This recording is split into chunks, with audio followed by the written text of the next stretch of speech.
The following is a presentation of Fox Sports. We are Fox Sports. We are Southwest.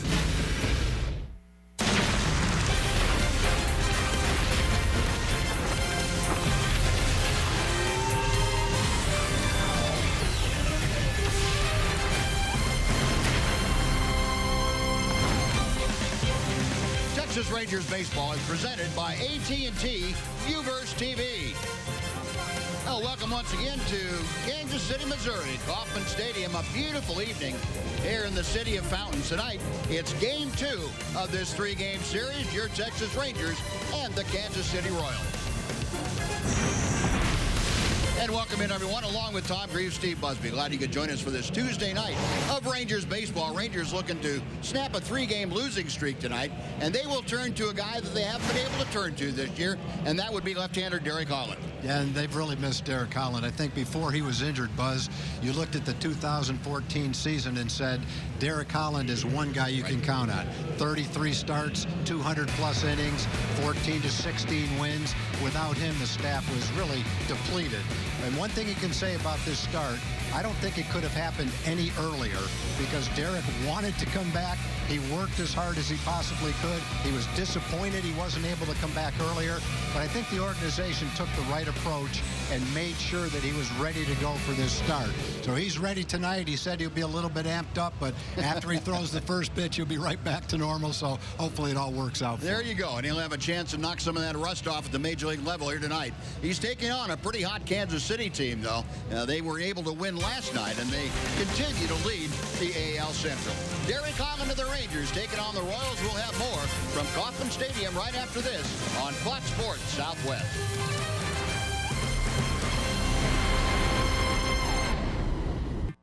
Rangers baseball on Fox Sports Southwest is brought to you by your Texas Ford dealer. The Ford Summer Spectacular Sales Event, now playing at a Ford dealer near you. By AT&T UVerse TV. Find out what's possible with AT&T. Call 1-800-PIT-ATT, mobilizing your world. And by Southwest Airlines. Find Southwest Airlines fares online only at southwest.com. A gorgeous evening here in Kansas City. It'd be a nice crowd on hand here tonight. Game 2 of this three-game series coming up, the Royals and the Rangers.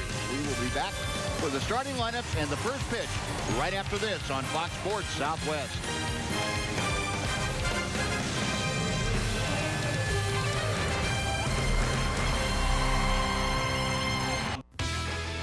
Keep up with your teams and keep up with us.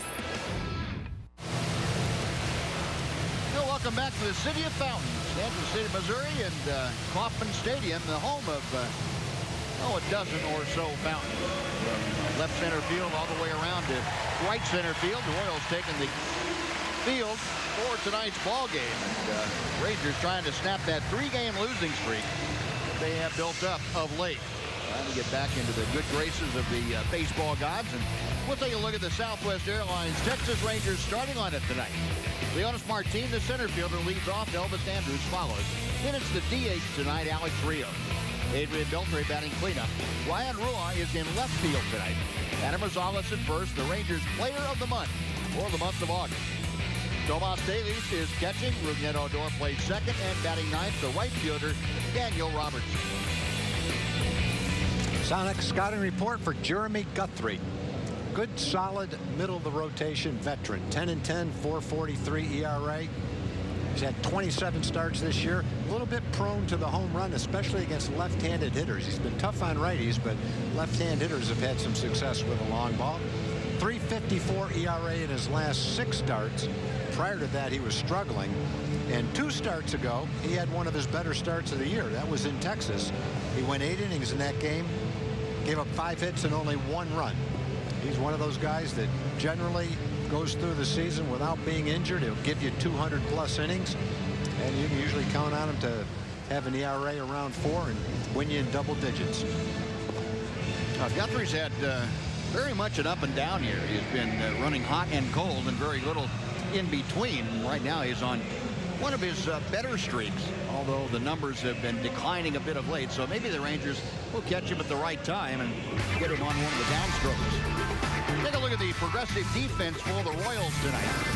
Outfield shows you with Gordon, Kane, and Aoki, left, center, and right. Hosmer at first, and Fontaine Escobar up the middle.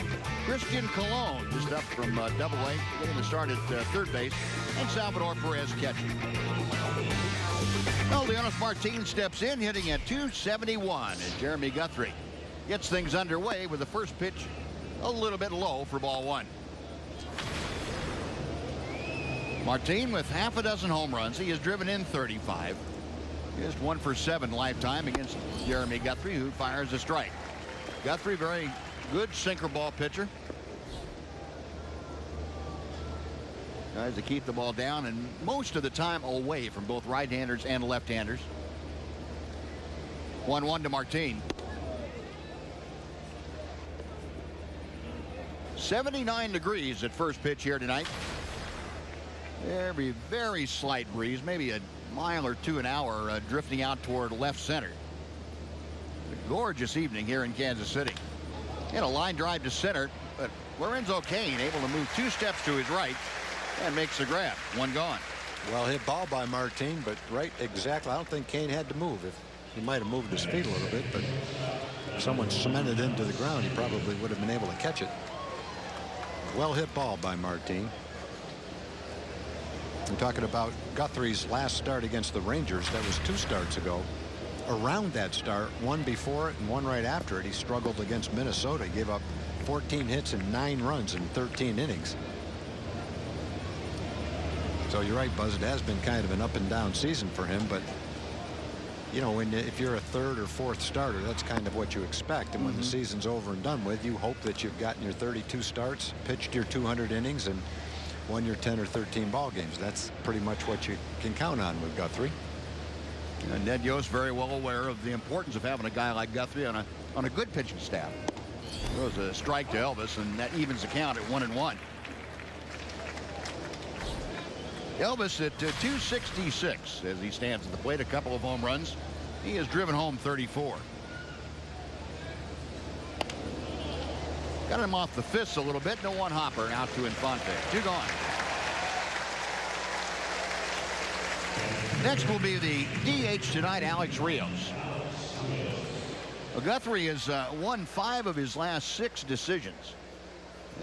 Tom mentioned, though, the numbers haven't been real good lately. That Minnesota game, and it just hasn't been as sharp. But he's found a way to get off the hook when he's had bad numbers in any particular game. Got a no decision last time out. First pitch to Rios at the knees for strike 1. And this most recent string followed a July that saw him go 0 for 3 in decisions. That ball hit well to left field. Going back is Gordon. He's at the track, at the wall. It is off the wall into second base with a slide. Alex Rios, as he came within just a couple of feet of driving it out of here. Well, the Rangers have hit a couple of balls like that. The one Elvis hit last night in the 1-run game against Holland, their closer, off the bat looked like a home run. He just wasn't quite strong enough to get it into the bullpen. That one by Alex looked like he hit this ball pretty well too. It's a high fastball near the middle of the plate. Hits it solidly. Comes close, but didn't quite get it enough to get it out of here. Right about halfway up the wall. Yep, just about. So the 30th double of the year has Rios in scoring position, and Adrian Beltre takes a breaking ball for strike 1. Adrian at .323, 17 home runs, 69 RBI, both those the tops on the Ranger club. 8 for 38 against Jeremy Guthrie. Late swing and a miss, and Guthrie the advantage in the count at 0-2. Well, the Rangers have been doing a better job of late hitting with runners in scoring position. They, even though the run production wouldn't tell you that, they've stepped up their batting in these situations. That's low and outside. Club .378 average in the last 6 games. Once you go back over the previous 78 games, they had just .221. So better, but not where they need it. 1-2 pitch. Got him swinging. Well, the bottom fell out of that. Adrian looking back as if to say, what in the world happened there? Rangers can't do anything with Rios' 2-out double. They leave a runner stranded. Half an inning in the books. Rangers nothing. Royals coming up. Well, the Rangers get a double but can't score in the first. Now the Royals come to bat against Derek Holland here tonight. And here's a lineup that Ned Yost has put forth to counter Derek Holland. Nori Aoki leads things off. He's in right field. Omar Infante is next, and it's Alex Gordon, the left fielder. Salvador Perez batting cleanup and catching. Eric Hosmer at first. Billy Butler back in there as the DH tonight. Lorenzo Cain in center. Alcides Escobar is the shortstop, and Christian Colon is playing third base, batting ninth.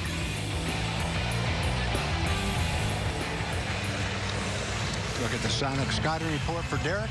Obviously, this is his first start of the season. He's pretty much free to throw his pitches. He had 98 in his last rehab start. That was his most, but somewhere around 100 should be a fairly good number for him today. He's had 7 career games against Kansas City with a .467 earned run average. And the first pitch to Nori Aoki is in for strike one. Aoki a .263 average. He is 2 for 4 in his career against Derek Holland. 1 ball, 1 strike. Derek Holland, the 27-year-old out of Newark, Ohio. Nice to see him back on top of the hill. That pitch low and inside. I know there's nobody happier than Derek Holland, though. Well, you know, one thing Derek has been saying all along, in fact, almost every time I see him quoted, he says this: I just don't feel part of the team. That's exactly the way it is when you're on the disabled list. No matter how comfortable you are around your teammates, you don't feel like you're part of them. And it's not that they don't treat you nice, but if you're not going out there, you know, in uniform, active, you get that feeling that you're just not part of the team. I know he feels great to be back now. Aoki chopping that pitch foul to keep the count at 2-2. Yeah, you're right. It's nothing that anybody else does to you or doesn't do to you. It's how you feel about it. Yeah, exactly. And you know, it's just real hard to go in and mix it up with the guys when they're battling and you're not. Exactly. Another 2-2 pitch. Instead, Aoki asks for time and backs out. Last start for Derek Holland last September. Pulled on the ground slowly out towards second. And Odor will throw out Aoki. A nice pitch by Holland to get the ground out. 1 away for Omar Infante. Take a look at the Rangers defense. It's delivered to you tonight by Fred Loya Insurance. Outfield this evening, Ryan Rua, his first start in left field. Leonis Martin in center, Daniel Robertson in right. Adam Rosales at first. You saw Rougned Odor at second. Elvis Andrus, the shortstop. Adrian Beltre at third. And Tomas Davies is catching once again this evening. Now, Derek Holland got that first hitter out of the way pretty easily with Aoki. And there's a shot by Infante down the left field line. That is going to be extra bases. Rua plays the ball back into second, but standing at second with a 1-out double is Infante. Infante ambushed Derek Holland going up there, that first fastball that he saw, and he ripped it. He was feeling that Derek would want to get ahead of him with a fastball, which he did, upper part of the strike zone, and exactly right, Buzz. He was ready for it and turned on it.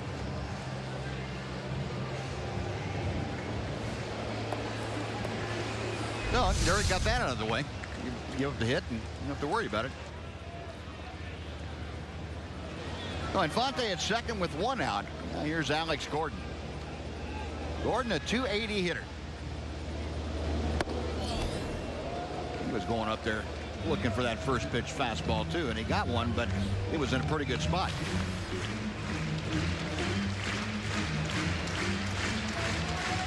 Team leader with 18 home runs and 63 RBI, 4 for 12 in his career against Holland. Got him on the fist, and that pitch is fouled back to the screen. 0-2.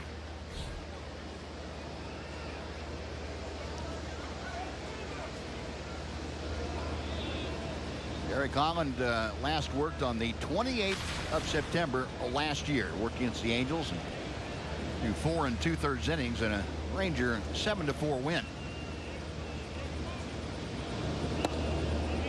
1-2 now to Gordon. 6 rehab starts for Holland. He split them up 4 with AAA Round Rock, 2 of them with Frisco. His most recent was on the 28th of August. Pitched against Nashville, went 5 2/3 innings. Gordon able to lay off that slow breaking ball, and the count evens now at 2 balls and 2 strikes. Gordon, pretty disciplined hitter. That's the kind of pitch, first time you see that you might get a left-hand hitter to swing at, but Gordon has excellent plate discipline. Holland, a long look into Taillys. Now the left-hander sets. Got him swinging. They brought that one back up into the strike zone. He couldn't lay off that because that was probably a strike. But a good pitch. The speed fooled him, and the break fooled him. I'm sure a lot of you folks are well aware of the story of Derek Holland and a young man that he befriended from Cook Children's Hospital, Briggs. And what Derek said he was going to do is write Briggs' name in the back of the mound before his start, which he did, and also it's on his shoes, on the soles of his shoes, so that he would honor Briggs. Derek, of course, very much into giving back to the community, and his support for Briggs and everybody that has come across him. Very touching. Well, I sat next to Derek on the bus coming out here, and he was talking about it. And I know Briggs and the whole Berry family are gathered watching the game tonight. And Derek's had the opportunity to spend some time with Briggs, and it's had a profound impact on Derek as he's watched Briggs fight his illness. And I know nothing would please him more than to go out there and pitch a good game tonight. And if he does, regardless of whether it's a good game or not, I know he's going to say after the game that Briggs is on his mind every pitch that he goes with out there. So Briggs, not only is Derek feeling that way, but we send our best as well. Yep. That we do. 1-1 the count to Perez. Did he go around? No, he did not. He used every ounce of his strength not to go around. Fielding Culbreth making the call down at first, and I feel like Salvador Perez might have hurt himself. Well, he twisted his knee. He had that torque, and he had to use every bit of his strength not to let that bat go through the strike zone. He accomplished it. Well, we have seen some unusual things, to say the least, at home plate the last 2 nights. A couple of those swings last night took the cake. Fly ball off the end of the bat to left field. Ryan Rua in and toward the line, makes the catch, and that will do it. So, like the Rangers, the Royals get a double but leave a man stranded. We have finished 1 here in Kansas City. The Rangers nothing and the Royals nothing.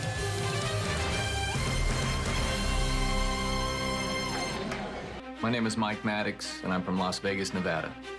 My dream as a kid was, like all kids, you want to be a fireman, you want to be a policeman, and, you pray to God every night that maybe you could be a ball player. It's something you can't go to school for, the education that we gather in the game of baseball. You put all that hard work and all the time in and all the sacrifices, that's the first step to having a job like this. I was fortunate to live one of those dreams. Thursday, Mariners Rangers. First 15,000 get a Shin-Soo Choo bobblehead. Tickets available at TexasRangers.com. Well, folks, Whataburger and the Rangers are teaming up to strike out hunger. Bring 2 non-perishable food items to Globe Life Park on either the 5th of September or the 6th, and receive a coupon good for a free Whataburger while supplies last. All donations will support the Tarrant Area Food Bank and North Texas Food Bank. Now, top of the 2nd inning, Ryan Rua leading things off, and he takes strike 1 from Jeremy Guthrie. Rua an 0 for last night, his first game at the major league level in which he did not hit safely. Hitting at an even 200, 3 for 15. Buzz, the pitches he saw last night, there's a lot of guys that would have taken an 0 for seeing those same pitches from Yordano Ventura. Rangers got to Ventura a little bit at the end, but along the way, he was pretty tough. 2-1. Yeah, that's as good as stuff, good as pure stuff as you're going to see. Yeah, what pretty Ventura much. takes out there. In fact, he threw in the 7th inning. He threw a couple of pitches 100 miles an hour. Yeah. Got him on the fist and a roller out to short. Quick throw by Escobar. One gone. So Rua retired, and now it'll be Adam Rosales. Good pitch by Guthrie. He ran that sinker, got some good tailing action, and snuck it right in on Ryan's fists. I've seen Guthrie occasionally when he's really feeling good, throwing 93, 94 miles an hour. Today it's more 89, 91-ish, right around in there. But he depends on the movement and the location. He's got a good slider. Generally not a big strikeout pitcher, although he got a big strikeout in the first inning of Adrian Beltre. Adam Rosales takes strike one. Yeah, Guthrie, when I remember when he was with Baltimore in particular, he used to tune it up pretty well. That heavy sinker, the 90, you say 93, 94. And we haven't seen that lately, but he's much more around the plate now with his pitches. Took something off that and got the foul ball. It's 0-2. Well, Adam Rosales, and you would figure that no way that a part-time player, a backup player, is going to win Player of the Month. Well, he did. Adam had a great month of August. 20 games. He had 352. That was 5th most among hitters that had 50 at-bats or more. And he was just, it seemed like every time the Rangers got into a hot streak, he was right in the middle of it. Driving in runs, scoring runs. Just contributing at every turn. Great to see Adam get that kind of recognition. Yeah, he got off to a good start first week of April when he hit those 2 home runs in Chicago against Chris Sale. Yeah. Kind of set the tone for him during the month. Lays off the slider, and it's 1 ball and 2 strikes. Jack in the Box pitch tracker showing you that last slider from Jeremy Guthrie, just a little bit wide. And that one's a little bit inside. 2-2. Overall, Rosales, as you saw, a .317 average with 3 home runs and 15 driven in.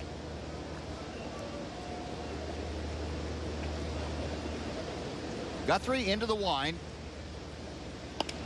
And Rosales loops one to center. That's going to be down for a base hit. So even though the calendar has turned, Adam Rosales has not shied away from being hot. Gets one to fall in there. A 1-out single has him aboard for Tomas Taillys. Yeah, we're talking about those 2 well-hit balls to left field. He had a well-hit ball to left field yesterday, too, over Gordon's head. Short hop the wall for a double. Yeah, Guthrie's got good movement on his fastball. And another one that he ran in a little bit, got inside on Adam just enough to make it hit off the handle, but he was able to get it out there for a base hit anyway. Adam almost caught flat-footed by Guthrie at first base. Guthrie very quick to the bases. Here's Taillys. Tomas at 250. Strike 1 to the outside corner. Tomas 5 out of 20. This is 6th start. See, he's hit safely in 4 of his first 5 major league games. Got Rosales at first with 1 out here in the top of the 2nd.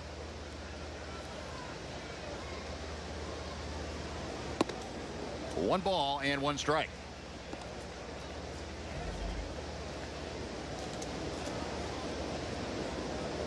Taillys 1 for 4 in last night's ball game. He did ground into a double play. Royals turned a couple of double plays last night. Kept the Rangers at bay, especially in the early going. That ball is hammered but pulled foul down the right side. Well back into the seats. The count moves to 1-2.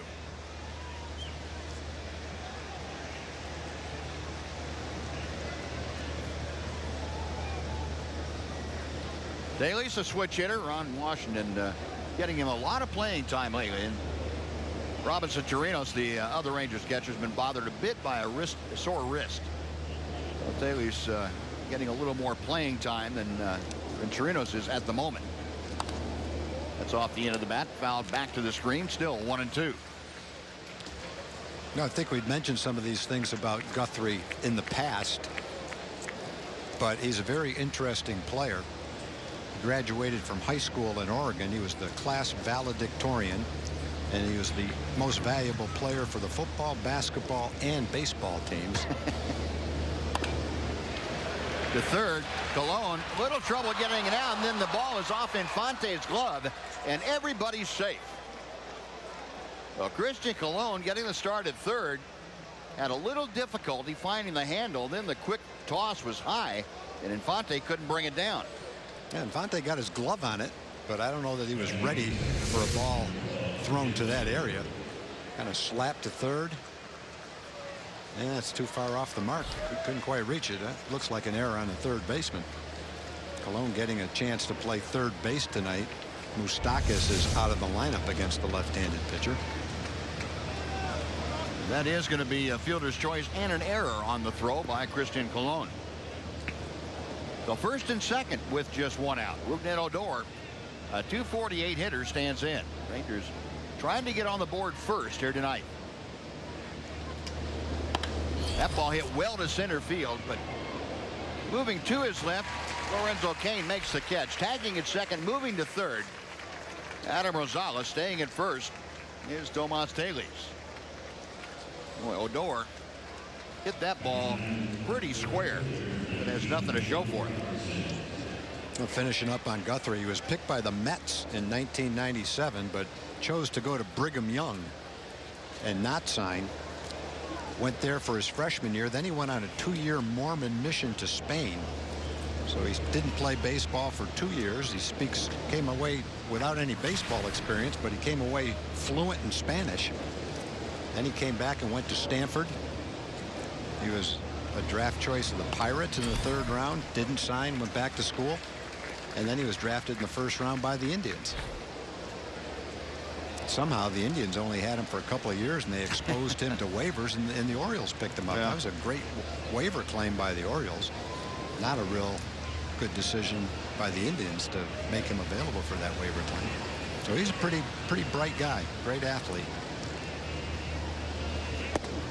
Robertson takes the pitch inside. That evens the count now at a ball and a strike. Daniel hitting at .303. No home runs, but 16 driven in. He has that 7-game hitting streak alive as he hits here in the 2nd inning. Adam Rosales at third. Tomas Telis at first.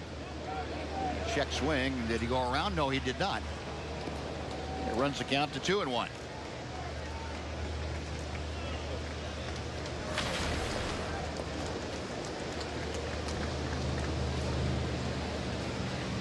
Daniel Robertson on this road trip. Now you get a look at the runners in scoring position. Robertson has been very, very good, and especially of late.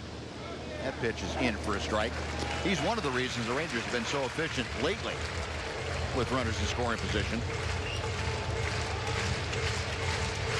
A Jack in the Box pitch tracker showing you that last one, just the upper reaches of the strike zone.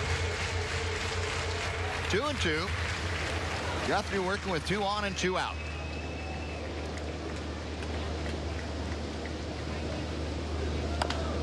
Chopper out towards short. And Escobar will take it to the bag himself. The fielder's choice. The Rangers are gone in the 2nd. No runs a hit, an error, and 2 men are left. After 1.5, we are scoreless in Kansas City.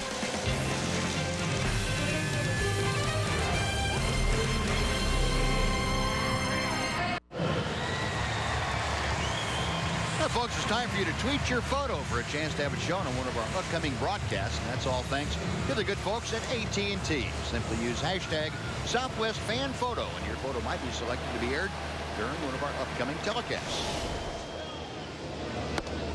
Eric Hosmer leading things off in the bottom of the 2nd. Derek Holland gets strike 1. Hosmer, Butler, and Kane, the first 3, to do the swinging against Holland. Derek gave up a hit, but no damage in the 1st inning. Had a strikeout. Facing Hosmer, who's hitting at .266 for the year, just back in the lineup. Mentioned last night, Hosmer missed a little bit over a month with that hairline fracture of that right hand. Be interesting to see if any of the Royals decide to bunt tonight and test Derek's rehabilitated knee.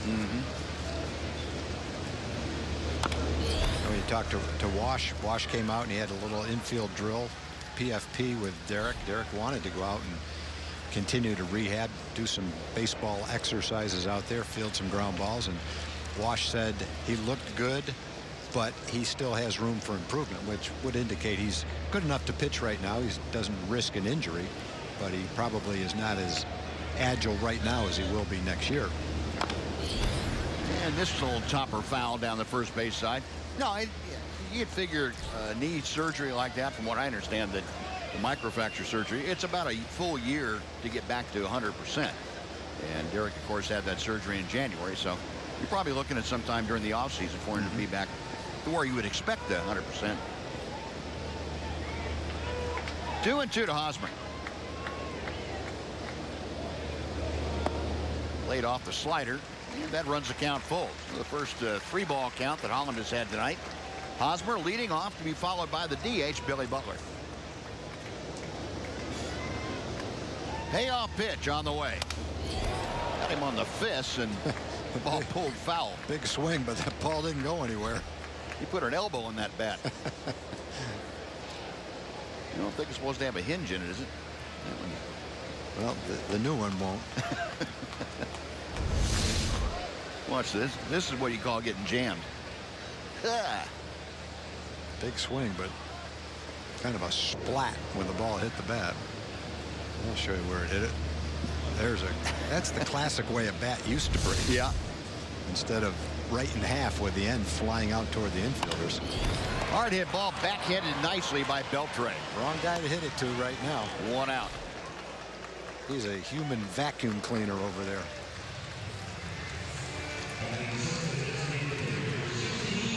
You know, he's played some great third base when he's been with the Rangers the last 4 years, but I don't think I've ever seen him better than he is right now. Now, last couple of months, he's been at the top of his game.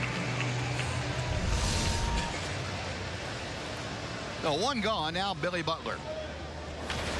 Butler sat out last night's ball game. Ned Yost, the Royals manager, said he thought Butler needed a day off. He'd been playing every day for the month that Eric Hosmer had been out of the lineup. And the first pitch to him is a bit low. Butler at 273 overall with 9 home runs and 57 RBI. Brings in an 0 for 10, as you can see, with 3 strikeouts. 1-0 pitch. Like a straight changeup from Holland.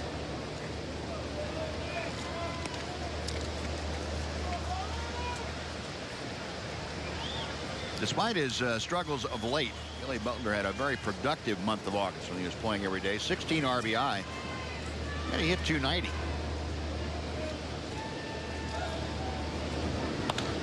Hit hard, but pulled foul down the left side.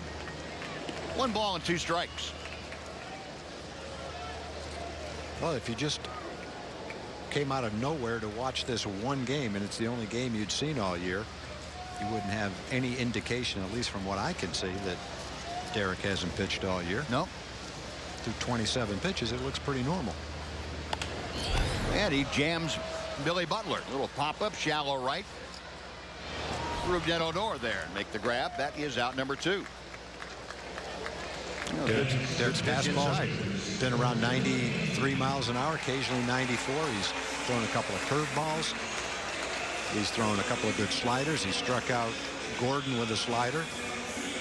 He got Perez to fly out to left field off the end of the bat on a changeup. So he's using all his pitches, throwing strikes, and has to feel pretty good about how he's looking so far in this ball game. Yeah, base is empty now with 2 outs for Lorenzo Cain. That first pitch catches the inside corner for strike 1. Good fastball at 94 miles an hour. Cain at 298 average.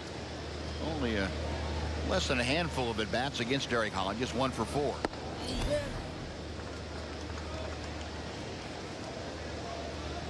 Cain, as you saw, 3 home runs, 42 driven in. Holland to the wind, the 1-1 pitch.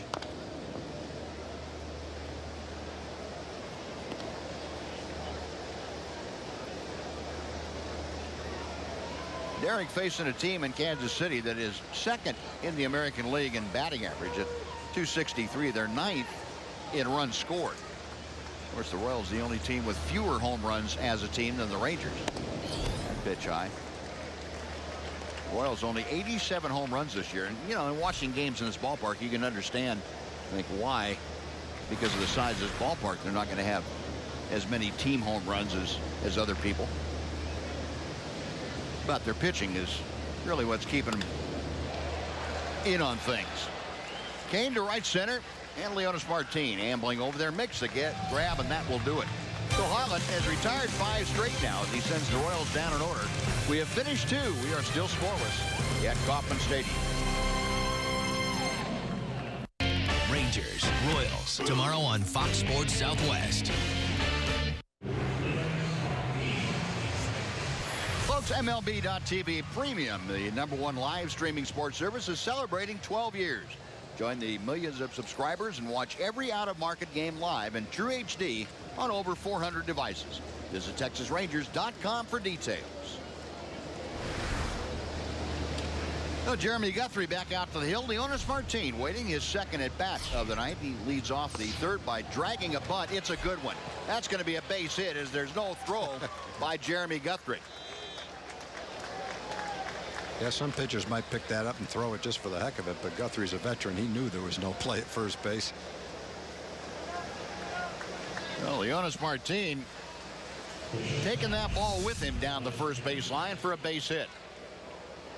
Got it just far enough to where the catcher couldn't make a play on it, and not far enough toward the pitcher where Guthrie could make a play. Guthrie will make that play because he's an athlete, but not on that play, not on that bunt. No, the only one that has a legitimate shot is if you don't get it far enough away from home plate and the catcher can get to it. Pitcher's not going to come down and make that. No way. Not with Leonys running. No, 1 on and nobody out. And Martin will draw a throw from Guthrie. Elvis Andrus, the hitter. Elvis, a ground ball to second, his first time up there. Elvis has had a hit in each of his last 2 ball games, but it hasn't been a kind road trip to Andrus. He's 7 for 32. He takes that breaking ball a little bit low for ball 1.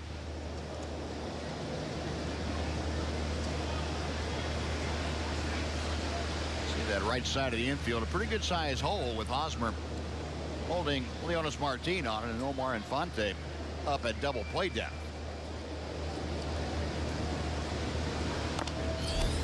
One ball, 1 strike on the foul ball. Boy, Elvis has been beating that left foot of his with the foul balls. That's about the 4th time on this road trip that that's happened to him. This one, though, he's walking around a little easier than he was down in Houston the other day.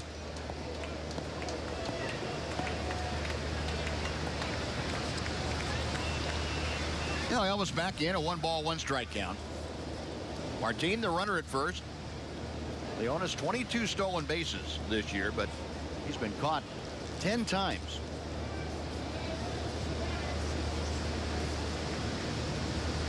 There goes Martin. The pitch is chopped foul. We'll reset and try it again. Way Elvis went after that. It looked like it might have been a hit and run. Elvis pretty adept at being able to tell which of the 2 middle infielders is covering second. Watch him go out and try to pull this pitch. Shortstop covering, and Elvis has gotten to the point where he can see that and adjust his swing accordingly. Didn't work for him, but it was the right idea. So 1-2 the count.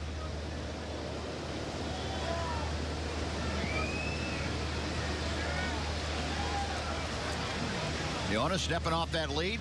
And the pitch is high. Snap throw to first. Back easily, Leonys Martin.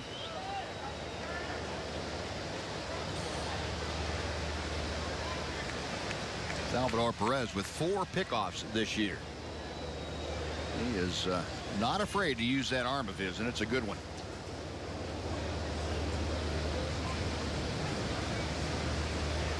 Guthrie reading the signs. The right-hander sets. Inside. Well, the count is now full to Elvis Andrus. Elvis hitting second in the order, trying to get on board to join Leonys Martin. Alex Rios will be next.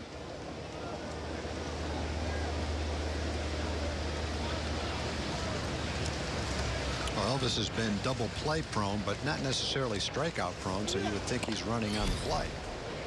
Ground ball right to the bag at second. Infante is standing there contacting the bag while he fields the ball, and it turns in to a simple double play. Well, you've got the runner running to avoid the double play, and instead the ball is hit right on top of the base, so that the man covering the base, all he has to do is catch it and throw it. Isn't that something? There's good intention to avoid the double play, and not much you can do. It almost looked like Guthrie made the decision to let that ball go instead of trying to catch it.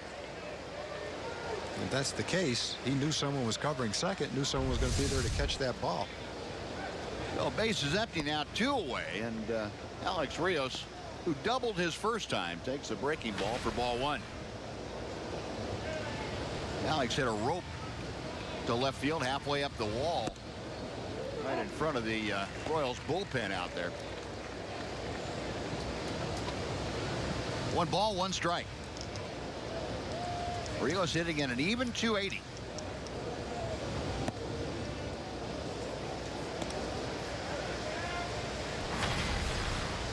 Alex last night 0 for 3 with a walk. 5 of his last 6 hits have been 2-baggers.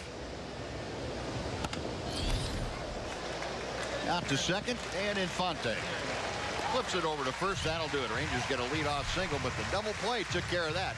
We played 2.5 in Kansas City. It's the Rangers nothing and the Royals nothing.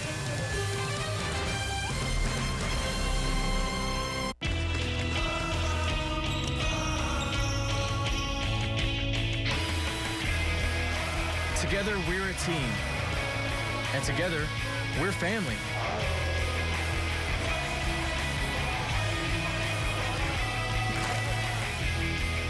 No place gives teams the brands they need at the lowest prices like Academy Sports and Outdoors. Right stuff, low price, every day. God set you apart, son. He had a gift. Sing songs, write songs, that's all I want to do. His father had a plan. You're underage. You're going into the ministry. I don't hear this call Daddy wants me to hear. You're breaking my heart, boy. Ladies and gentlemen, the Identical! Is this what you really want? Really? I want you to be proud of me, Daddy. The Identical, rated PG, in theaters this Friday. Her passion for soccer turned into an obsession to be the best. Mia Hamm has always been driven by one thing: winning. Mazda has always been driven to build award-winning vehicles. So now, during Mazda's winning lineup event, you'll find 2 cars on Car and Driver's 10 best list. And for the second year, Mazda is KBB.com's lowest cost to own brand over 5 years. Come see Mazda's most acclaimed lineup ever. What do you drive? So.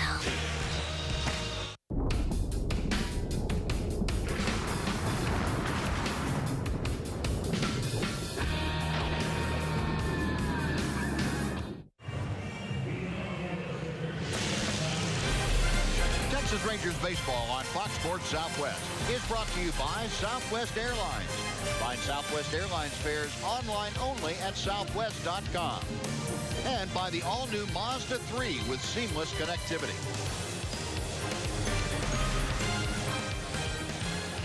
Alcides Escobar leading off the bottom of the 3rd inning. Takes inside for ball 1. Escobar, Colon, and Aoki. First 3 to face Derek Holland. Holland has now thrown 34 pitches in this ball game, 21 of them for strikes. This is high. It's 2 balls, no strikes. Escobar, a 277 average. Another one of the very speedy Kansas City hitters.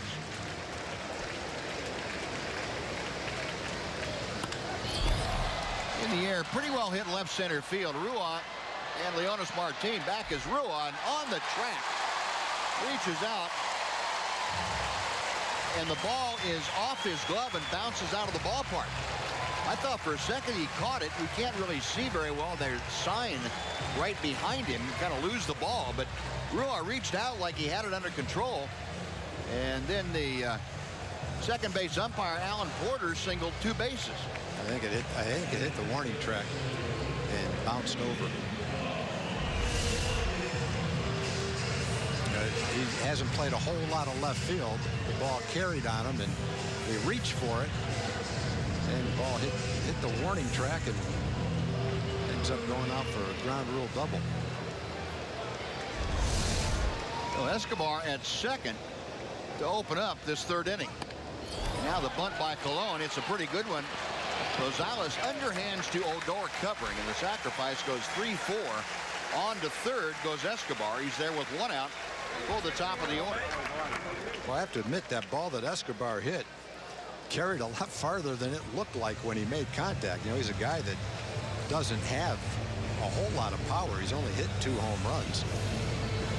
So when the ball went up in the air, it looked like a routine fly ball that Ryan might just have to drift to his left a little bit to catch. And he kept going and going and going and never did quite get to it. So Nori Aoki now will come up. Rangers will pull the infield all the way in with Escobar at 3rd and 1 out. Scoreless ball game. Derek Holland and company trying to keep it that way. Aoki a ground ball to second, his first time. And Derek tying him up with that inside fastball. 0-1.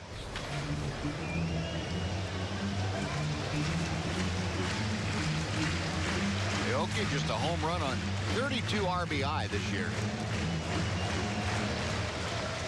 And he is one of the best in the American League and hitting against left-handers. He's hit .339 against left-handed pitching this year. Little looper out to left field. Here comes Rua. He slides us by him. And it will be extra bases. In to score as Escobar. To second is Aoki. And Ryan Rua having an adventure in left field in this inning. He's had the kind of balls that will really test an inexperienced left fielder, and it's not that easy to play left field in this ballpark. There's a lot of room out there. You have to cover a lot of ground, so he's been tested going deep to his left, and now with a little slicing line drive toward the line. Both of them go for doubles.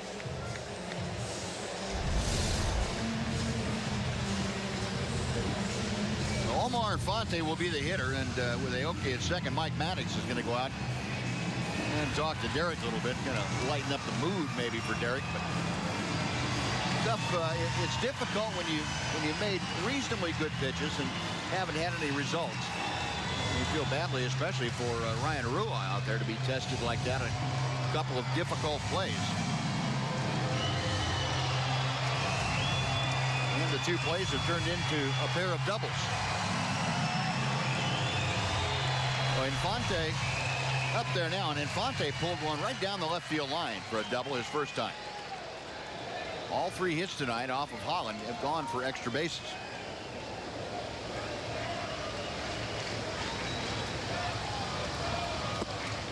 And the breaking ball hangs outside.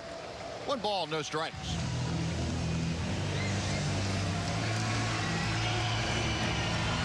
Infante now a 4-game hitting streak going after that first inning double. Royals leading 1-0.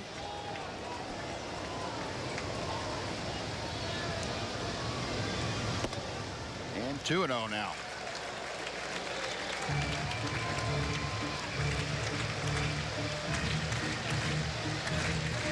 Now Derek Holland. And this is where not having been in competition for a while kind of get to you.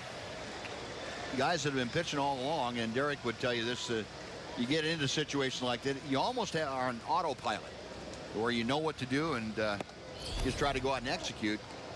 When you haven't been playing for a while, like Derek hasn't, for 5 months, you almost have to think about every little thing. And it's kind of a foreign feeling.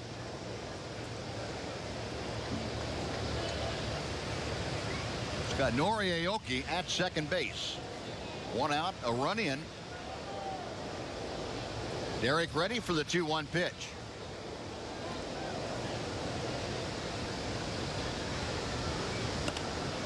Off the end of the bat, right over the first base dugout of the Royals. And the count evens now at 2-2.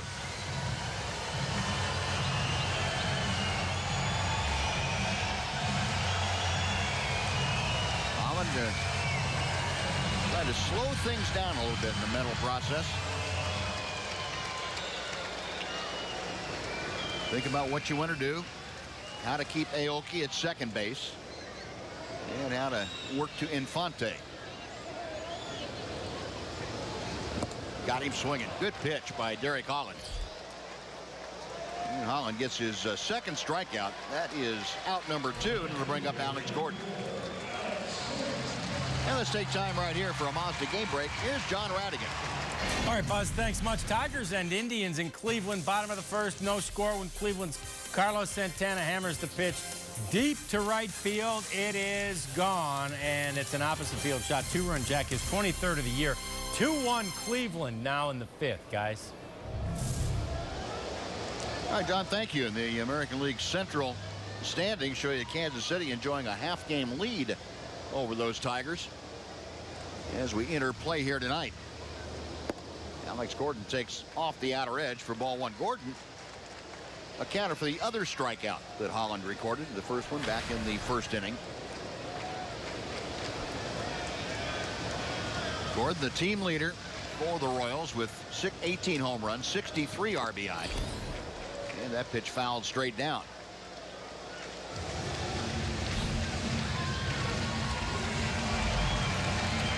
Gordon 1 for 3 with a walk last night. Scored a couple of runs. Derek Holland trying to get him to end this 3rd inning.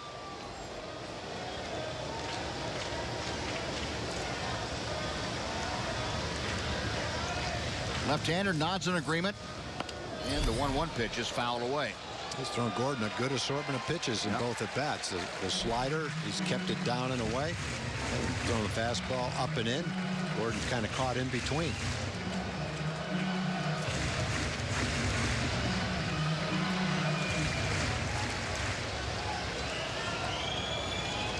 Jack in the box pitch tracker showing you that last one up in the fists of Gordon.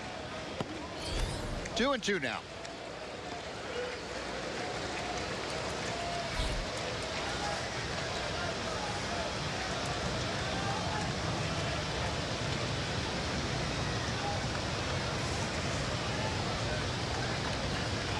Nori Aoki the lead from second. Holland with the 2-2 to Gordon. Gordon just able to get a piece of that. Yep, the curveball fooled him. Kind of set it up with a 95-mile-an-hour fastball the pitch before it. He's throwing him some sliders. That was a curveball that it hung up there a little bit, but it was slow enough to where it still fooled Gordon. Roman Staley's taking that where part of his leg he didn't have any padding. Can't feel real good. Another 2-2 to center field, right at Leonys Martin. That'll do it. But the Royals come up with a run on a couple of hits and leave one. After 3, it's now the Royals 1 and the Rangers nothing. Elvis, the king of rock and roll? Nah, the king of shortstops. Bare hand, backhand, turning to, or taking it himself. Doesn't matter. Hands as soft as a face full of shaving cream. Top stepper in the box. The king reigns supreme. Real Texas royalty. September 10th, Angels Rangers on Nolan Ryan Beef Dollar Hot Dog Night. Thank you. Thank you very much. Folks, help show your support for the family of the late sports writer Richard Durrett. Join us at Billy Bob's Texas on Monday, September the 8th for a special live concert and a fundraising event.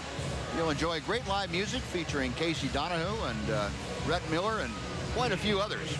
Bid on also on one-of-a-kind sports packages and memorabilia in both a live and silent auction. Log on to BillyBobsTexas.com to get your tickets, and for more information on the packages and memorabilia, log on to doitfordurrett.com. All the proceeds go to the Durrett Family Fund, and one of the guys that is going to be doing it for Durrett, the originators of the idea, Eric Nadel, has joined us. And Eric, I know this is a very important function, I guess, of of all of us in the media community and all the Ranger fans that have so much enjoyed Richard Durrett and everything that he added to our community. And it's important for you to get the folks involved too. That's going to be great. You know, all the money goes to the Durrett Family Fund, so we can take care of Richard's kids, make sure they get their educations. A nice start of the inning for Adrian. And, you know, we've put together an amazing concert. A couple of the names we can't release because they have various contractual clauses, but they are big, big Texas country music names, as big or bigger than Casey Donahue, who's currently the headliner. You got Rhett Miller, who's the lead singer with Old 97s, and who had the idea for this concert to begin with, and Daphne Willis, who's one of Richard's favorites. And it's going to be an amazing show, and the auction is unlike anything I've ever seen. I've been to a lot of sports memorabilia auctions, none of which can compare to the stuff that we've managed to amass for this thing. Right. So the idea for the concert actually came from somewhere outside the organization? It came from Rhett Miller, who's a big Ranger fan. He grew up in Dallas, and he sent me an email the day after Richard passed away. He said, look, I never met Richard, but I read him, I listened to him, and hearing the outpouring and all the great things that he did, you know, why don't you put together a concert? You know how to do that. He said, I'll play. And that's how it got started. Wow. And then it grew from there. You know, Josh Frazier, the Rangers bullpen catcher, has a lot of contacts within the Texas red dirt country world. And, you know, he lined up a couple of them. Emily Jones jumped on board and, you know, offered to put all the details together and also help recruit some of the singers. And before you know it, we had people from the Morning News, from the Star Telegram, from all the radio stations, from the Fan and from ESPN and from the Ticket, all coming together, all the TV stations in the area. It's been a tremendous pleasure to work on this thing with people from so many different media outlets who all loved Richard. Wow. And you've gotten a great response too from around sports, all sports, not just baseball. But yeah, you know, all the former Rangers who are scattered around the league either called or wrote and sent stuff. We have so much that we're actually having to bundle up the items. Like we have an ex-Rangers package where you get autographed stuff from Cruz and Murphy and Kinsler all in one package. Wow. We have packages from a number of different teams where so many guys sent stuff that we just don't have room or time to auction off so many items. So we've bundled it up. So there'll be some tremendous bargains and some incredible live auction items too. You know, we've got a chance to be down on the field at AT&T Stadium for a college football game as part of the national telecast on that. A dinner where you can go to dinner with John Daniels and Michael Young and Evan Grant and a couple of other Rangers media celebrities. Every one of our major sports has donated something where you get an experience to go to a game, spend some time in the broadcast booth with the Cowboys, time on the field before the game. Just that you cannot buy at other auctions that have been made available for Do It for Durrett. And the other thing people need to realize, you know, the cost of the thing is $20. It's, you know, it's very inexpensive, even if you were just to be making a donation, you know, a $20 donation. But here you're getting a concert that's going to start at 7 o'clock and run till about 11 with some of the best names in popular music. And you're getting all these auction items that you can bid on, all for $20. If you wait till Monday, they'll cost you $30 for tickets at the door. But go to BillyBobsTexas.com, get them now. And the whole thing starts at 7 on there, is that when the concert starts at 7? Yeah. And doors open at 6 if you want to get in early, start bidding on things. That'll be at 6 o'clock. The music will start at 7 or just a little bit afterwards. Daphne Willis will start it. Some of you haven't seen Daphne. Get there early. She is unbelievable. And then Rhett Miller. And then the Billy Bob's All-Stars of Texas Country. They'll come on about 9 o'clock. And Billy Bob's has been unbelievably forthcoming and charitable in hosting this, and they haven't charged us a penny. Really? Wow. You know, I've done benefit concerts before. You do have to pay the venue generally, but they're picking up everything. It's phenomenal. Well, you know, the more I listen to you talk about everything that all these people are doing, the more it rings home what Richard Durrett must have meant to so many people in the community. Absolutely. And you know, it really goes to show you how you take people for granted, you know, who are a part of your life, you know, who you think, yeah, he's a good guy, or he's a good rider, whatever it is. You don't really give it any thought. You don't acknowledge the importance that somebody has in your life. And then something like this happens, and it really strikes you. Yeah. This was a really important person in all of our lives. Yeah. Get down. Gonzalez bid to at least tie the ball game up, and that goes for naught as Gordon able to capture it. 1 out, runners at first and second. You know, Derek Holland's one of the guys who came behind this effort very, very early. Offered himself up. I believe one of the items is a date with Derek Holland, and that'll be up for auction. I'm not sure where you get to go when you go for the date with Derek Holland. Probably that pizza place he does the commercials. No, you go watch a DVD of Dumb and Dumber, probably. Maybe you go play with Wrigley. Yeah, you could. Yeah, stay off the steps. Take him to the vet's office with you. That'd be good. No, that's very nice of Derek. A lot of Ranger players are going to be there. I know Ron Washington's planning to be there. Michael Young has recruited some of the greats of Dallas sports. Dirk Nowitzki, from what I hear, is going to be there. Mike Modano is one of the sponsors of the thing. The Mike Modano Foundation has come behind it in a very big way. We appreciate that.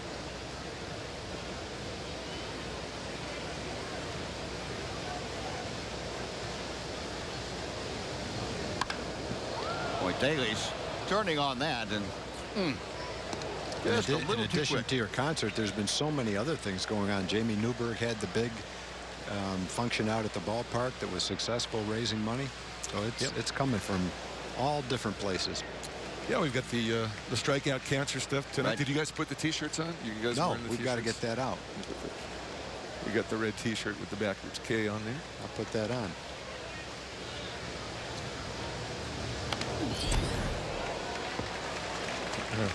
Oh, that's coming up later. I don't understand how these TV telecasts. Yeah. The radio, we just chuck them in whenever Don't spoil the drama. Just, if you're not sure, just keep it to yourself. Well, you guys can wear it any time you want, and nobody sees it. Exactly.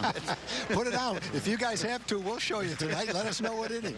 They didn't give them to us because we're not on TV. Oh, that's too bad. We would have put it on, and then they would have shown you guys at the same time.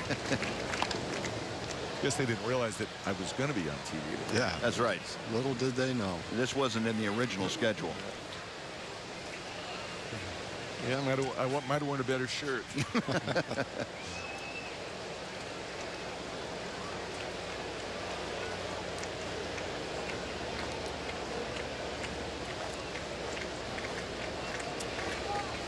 One-two pitch. Now 2-2. Okay, one more time. 6 o'clock, doors open at Billy Bob's. Right. On Monday the 8th. That's right. Next Monday. Concert start at 7. You can get your tickets now at BillyBobsTexas.com. Okay. Right through Sunday, and then Monday, I guess you can get them at the door for $30, but they're $20 right now. Silent auction starts as soon as the doors open. Right. How'd you know the inning was about to end? Well, get that timing stuff going. Eric, thanks very much for joining us. Thanks for having me. See y'all on Monday. All right. Rangers gone, a couple of hits, but nothing to show for it. After 3.5, 1-0 Kansas City.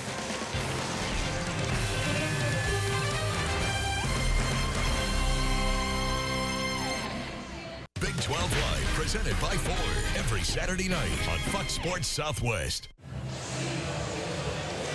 Folks, we'd like to invite you to watch Chevy Hometown Kids. It's on every Saturday morning at 10 o'clock, right here on Fox Sports Southwest, where it's not about the score, it's about the experience.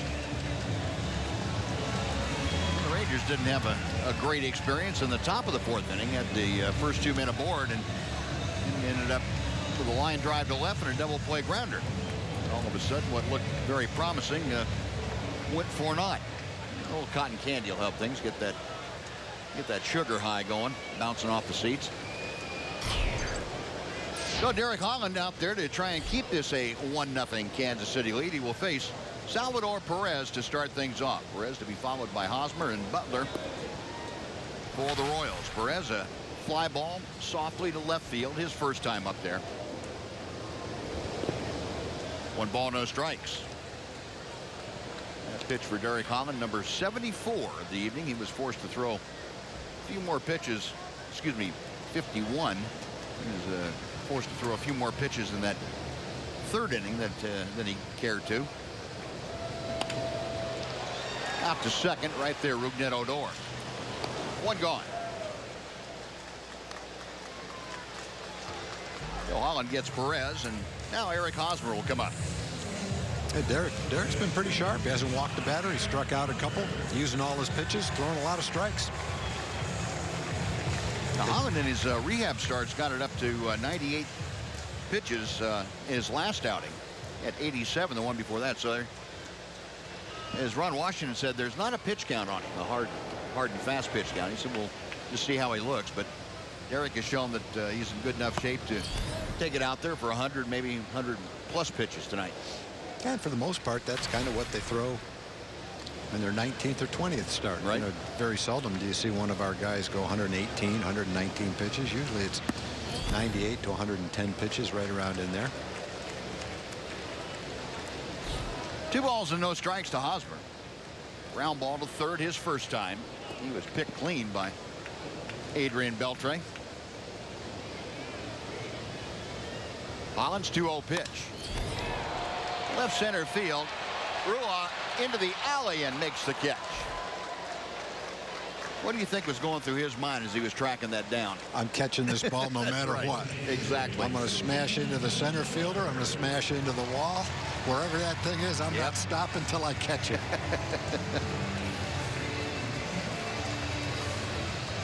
Yeah, a little redemption for Brian Rua. Had a couple of misadventures in the third, but that one he tracked down very nicely. 2 outs now for Billy Butler. And again, you've said how big this park is, and as an outfielder, who, you know, he's played 15 or 20 games in the outfield in the minor leagues. That's about it. When you've got that much room to cover out there, you can look around sometimes and feel a little bit intimidated. It's not like playing in Fenway Park where there's a limit to how far you have to run. Here it's endless.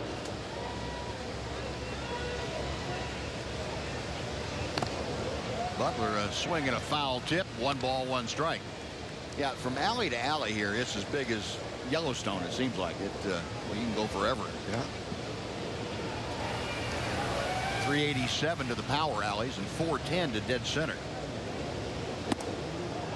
Butler now down on the count. 1 ball and 2 strikes. Good off-speed pitches by Derek tonight. He's used all of them. Slider, curveball, and a pretty good changeup.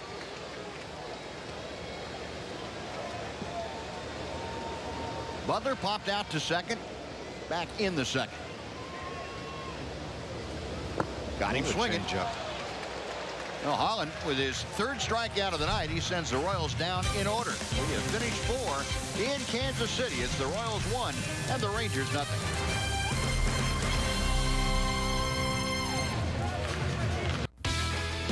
Keep up with your teams and keep up with us.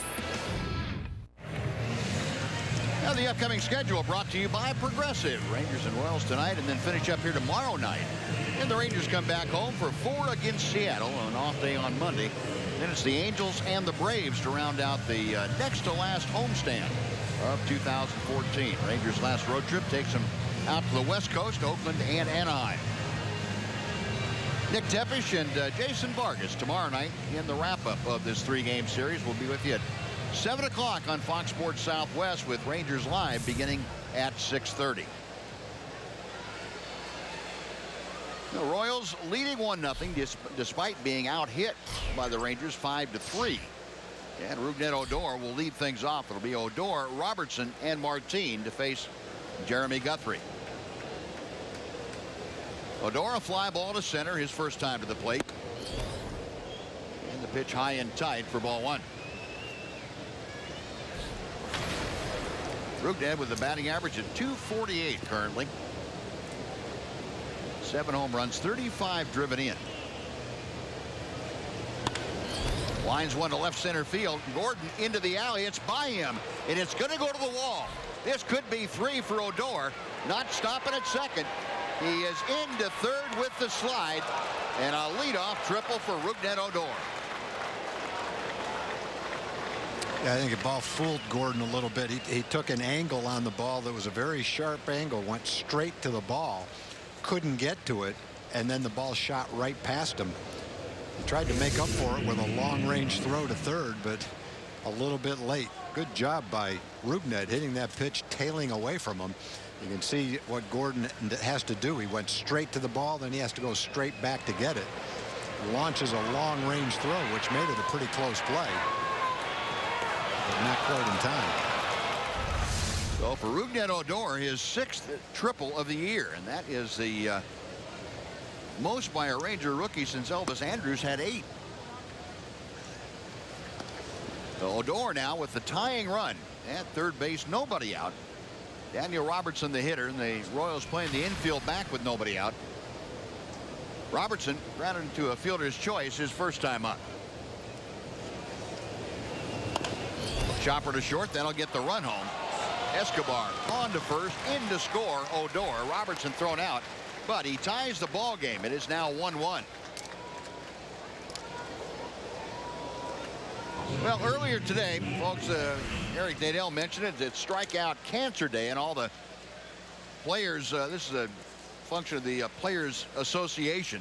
All of them wearing the T-shirts with a backward K. Derek Holland and his teammates support the Clayton Dabney Foundation for Kids with Cancer.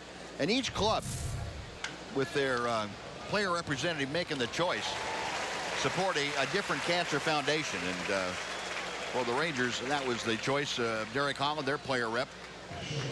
And all of us had these backward K shirts. And very nice. Yeah, yeah. It's a great thing that the Players Association has gotten involved in over the last couple of years, and really making it a league-wide and major league-wide function for the Players Association and all the players standing together to battle cancer. So thank you very much, guys, for doing that, and for taking your position as being out there in the public to good use. Now, Guthrie's pitching a game where he's only given up 1 run, but he's given up some hard hit outs. That last ball that Martin hit to right field is about as hard as he can hit a line drive. And first time up, he had a line shot right straight to Kane in center field. Ball that Rosales hit last inning with no outs and 2 men on. Line shot to left field was hit very well also. The ball and 2 strikes to Elvis. Andrus 0 for 2. He has grounded out twice, once into a double play. And again, the Royals turning some key double plays here tonight, as they did last night. And that pitch chopped foul. We'll try it again.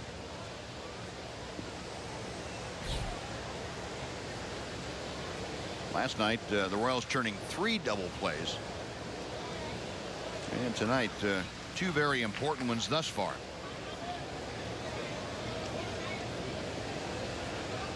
Guthrie to the wind, another 1-2 pitch. It just hung inside a bit. 2-2.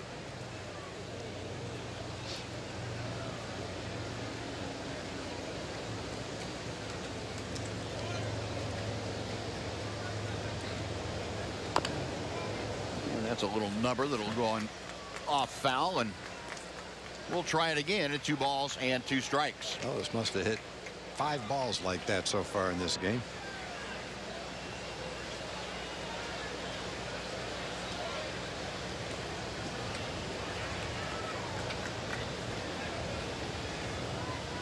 Guthrie into the wind. And a chopper up the middle. Infante to the backhand. Little flip to first, and that'll do it. The Rangers, however, tie it. They get a run on a hit and nobody left. We're halfway through the ball game. It's the Rangers 1 and the Royals 1.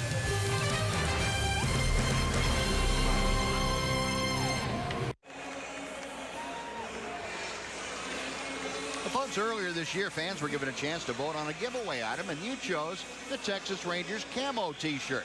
Well, on Thursday, September the 11th, the first 15,000 fans attending the ball game with the Angels will receive that T-shirt. Compliments of Fanatics. Great seats for this game are still available at TexasRangers.com, or if you prefer, you can call 972-RANGERS. A 1-1 ball game. Derek Holland, 4 very effective innings tonight so far, and he starts the 5th inning facing Lorenzo Cain. 1 ball, no strikes. There's a breaking ball that spins its way through the strike zone. 1-1. Cain, a fly ball to center. Back in the 2nd inning.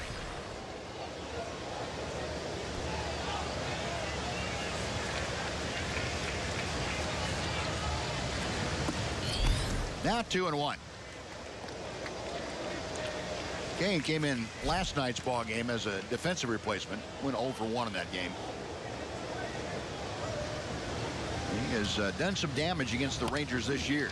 Hard hit ball. Elvis a dive. He's up, throwing, not in time. What a shame. That's what a beautiful effort play by Elvis Andrus. Wow. That's one of the best plays he's ever made right there when you combine how hard it was hit, the dive that he had to make, and then probably as strong a throw as I've ever seen him make from shortstop. Watch how quick he gets up. He knows Kane can run, and he comes over the top with a bullet for a strike to first base. And Kane beat it out. Boy, man, that's as quickly as I've ever seen Elvis make that play. I agree with you. But Kane, of course, a great speed, and now he's very definitely a base-stealing threat at first. He is on the team that is leading the American League in stolen bases. The Royals about 35 in front of the second-best team. Kane, 17 of his last 18. He had been successful, and that goes back to the 1st of July. So he is putting on the Jets over there. See the Royals in all of Major League Baseball, just 4 ahead of the Dodgers. The Yankees way down the list, but they are second in the American League. Pretty good move by Derek Holland. Remember that Derek, until about 2 years ago, was picking off people right and left before it got around the league that, hey, you need to be careful. And the left-hander's working from the stretch, and you're at first base. Alcides Escobar, who doubled into left center field his first time, is up there. There's a swing and a miss on the breaking ball. Escobar led off the 3rd inning with a high fly to the warning track in left center that Ryan Rua got back to, but just couldn't quite get it. It bounced and went out of the ballpark for a ground rule double. Escobar ended up coming around to score on the 1-out double by Aoki. Tries to bunt and bunts through it. It is 0-2.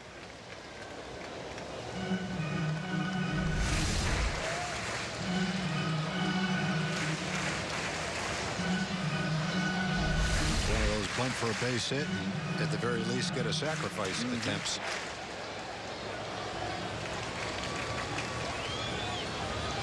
Holland okays the sign, and he will go first base way with a toss to drive Kane back.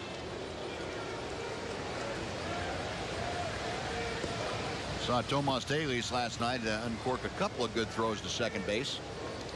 He had a strong arm and a quick release. Key with a guy like Kane is giving Taylor an opportunity to throw him out. 0-2 the count.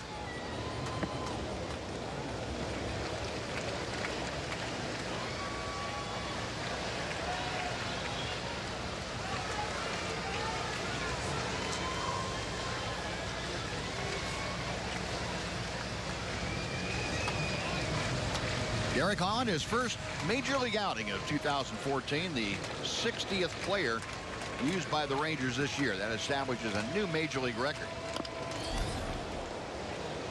Derek also the 37th pitcher used, which ties the existing major league record.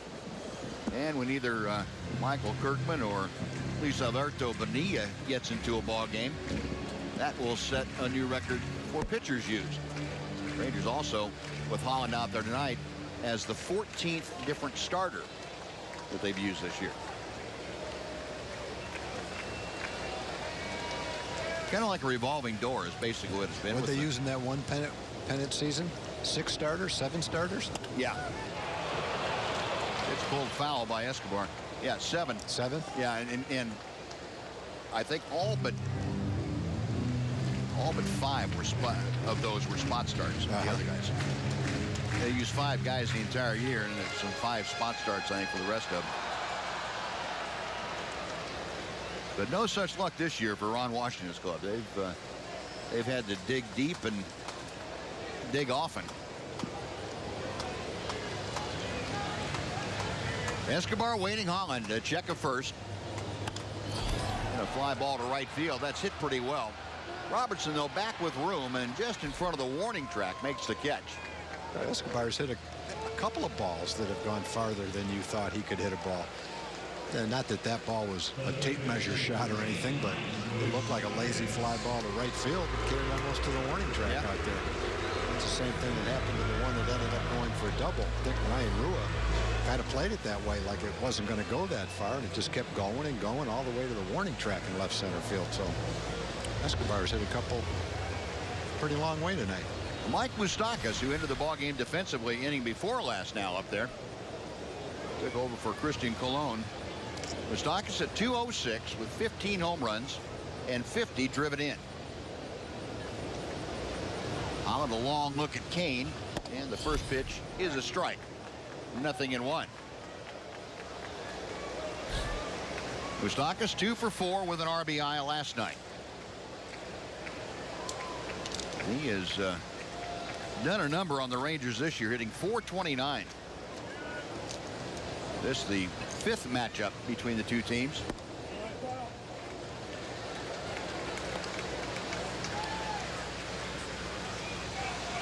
A ball and a strike to Moustakas.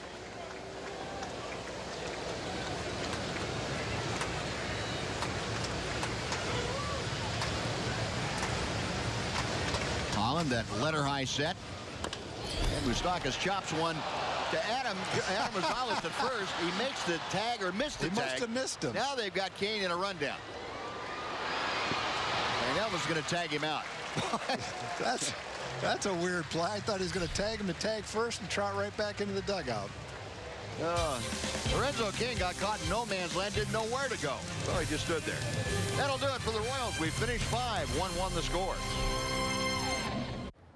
You smell the cheese in the air? I do. I thought there was a lot of cheese on the Cheesy Pub chicken sandwich, but you clearly went all out here. Well, 'tis the cheesin', my friend. If not now, then when? Yeah, You know? well, maybe never, but...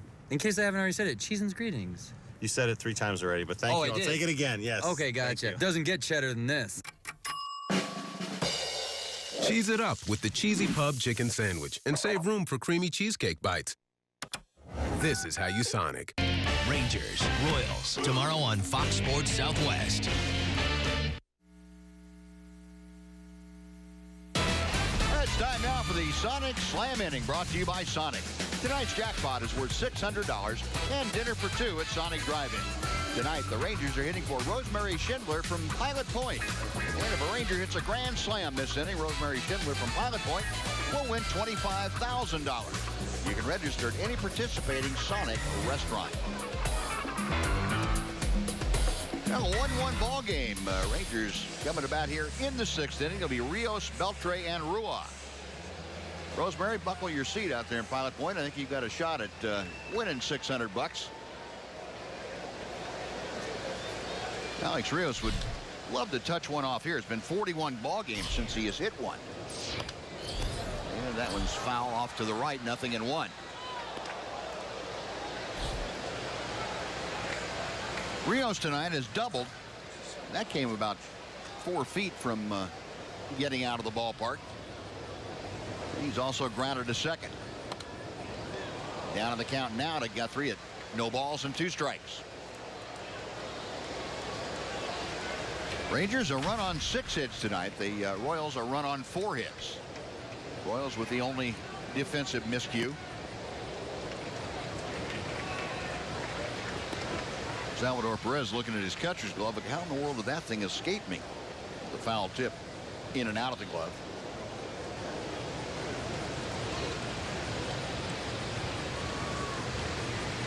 Guthrie again to the wind. And another foul ball. And Guthrie keeps pumping strikes, and Alex keeps fouling them off. 78 pitches now for the Royals right-hander here in the 6th inning.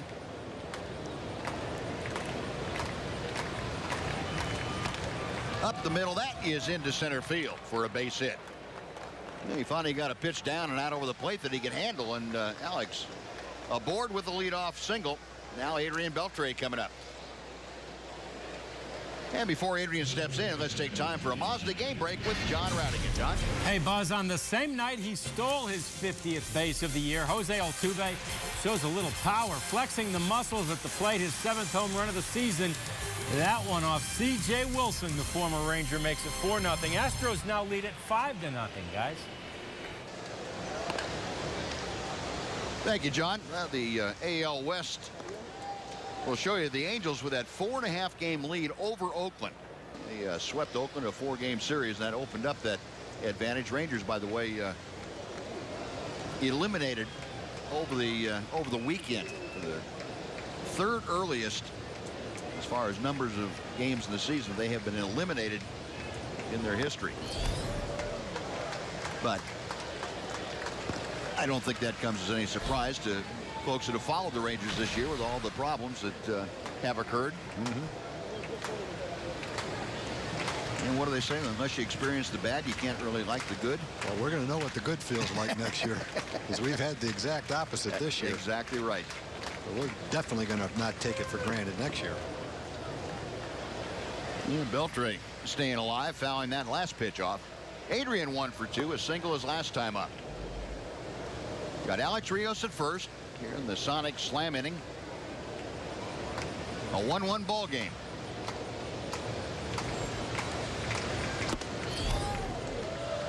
Now a ball and 2 strikes. Adrian extending his hitting streak against these Royals to 19 consecutive games. Since joining the Rangers back in 2011, Beltre has hit over 400 against the Royals. Now time called. Coming into tonight, he'd been a .402 hitter. And he's 1 for 2 tonight, so that's gone up a click or two. Adrian waiting. The 1-2 pitch on the fist to short.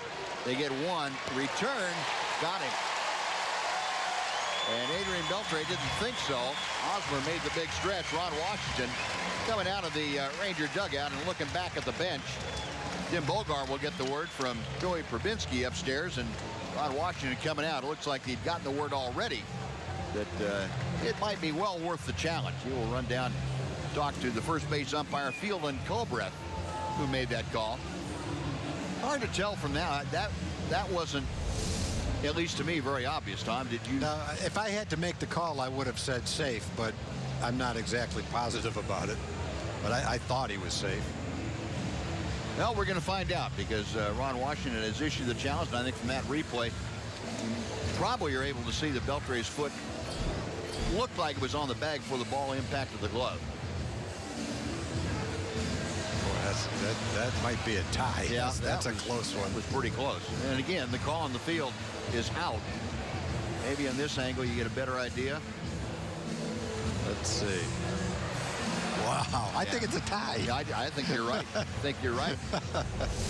And the question is, the folks back at the Replay Command Center in New York, is there clear and convincing evidence to overturn the call on the field, which was out initially? And you'd have to say almost from that, no, there's no clear and convincing evidence. It's tough. I guess if it's a perfect tie, then the runner's safe because the ball didn't get there before the runner.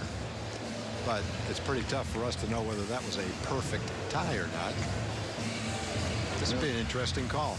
Rob Drake, the home plate umpire, along with the crew chief and first base umpire, Fieldon Culbreth, and he is out at first. We're going to rule that out, and I've got to think that call is going to stand, not be confirmed. Yeah. It does stand. Yeah, I think so too.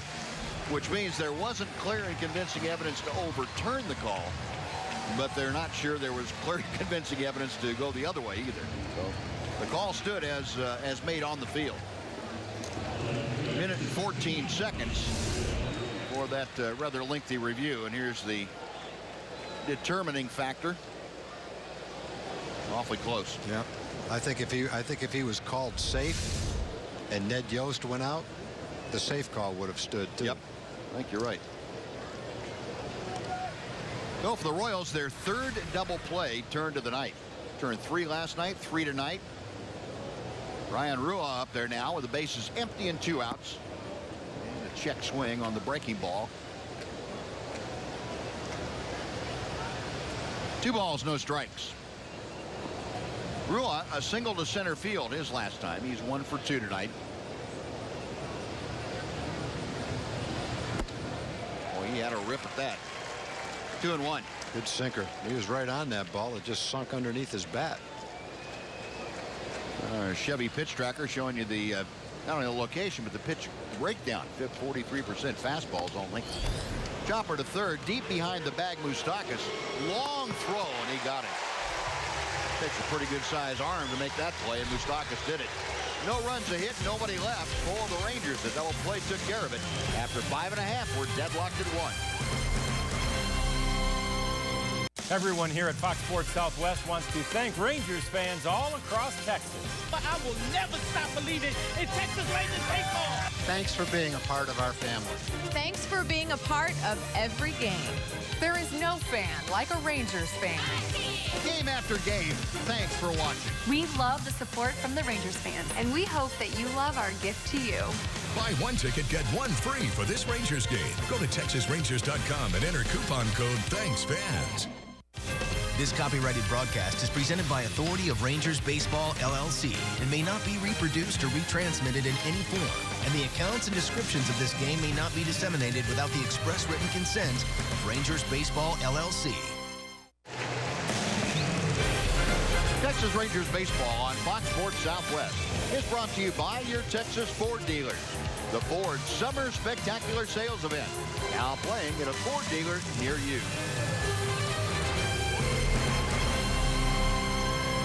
We go to the bottom of the 6th inning. Derek Holland back to the hill. Holland has allowed the one run on just 4 hits in 5 very impressive frames. He has struck out 3, has not walked a hitter. He will face the top of the order, Nori Aoki, to lead things off. Aoki had a looping double down the left field line to drive in the only Kansas City run tonight. That was back in the 3rd inning. Holland doing a good job after that of stranding Aoki at second. A ball and a strike now after that vicious swing by Aoki. Most of the time you say he's just a slasher, but that was a little more than a slash.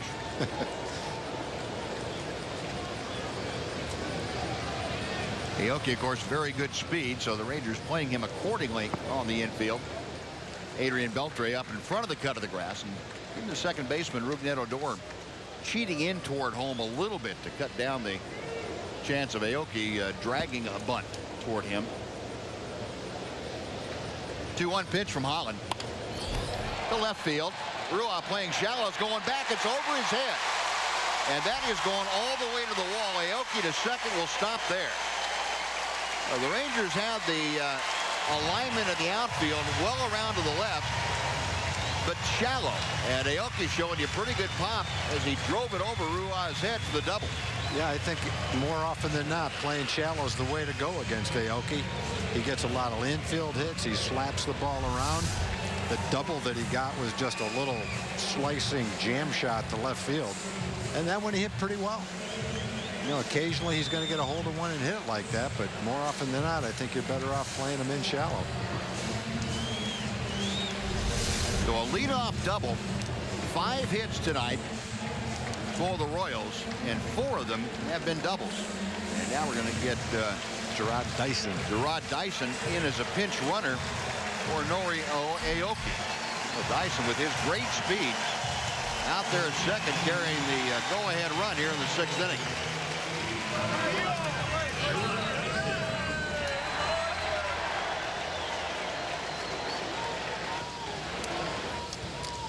Omar Infante will be at the plate. Infante 1 for 2. He has struck out and doubled. Double came back in the first.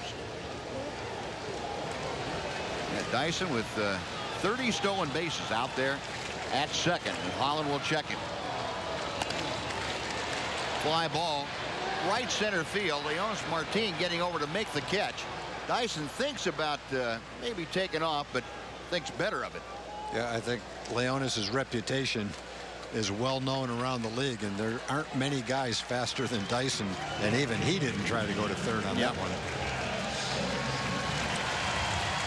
Well, that is a very important out number 1 for Derek Holland. Infante was trying to hit behind him. He just got the ball up in the air, and fortunately for the Rangers, Dyson remains at second base.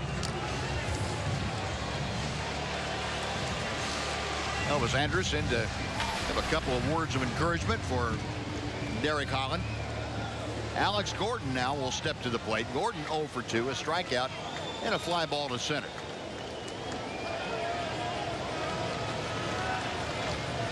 Gordon hitting at .279. Didn't want to do it. The slower of the two Holland breaking balls had him out in front. 0-1.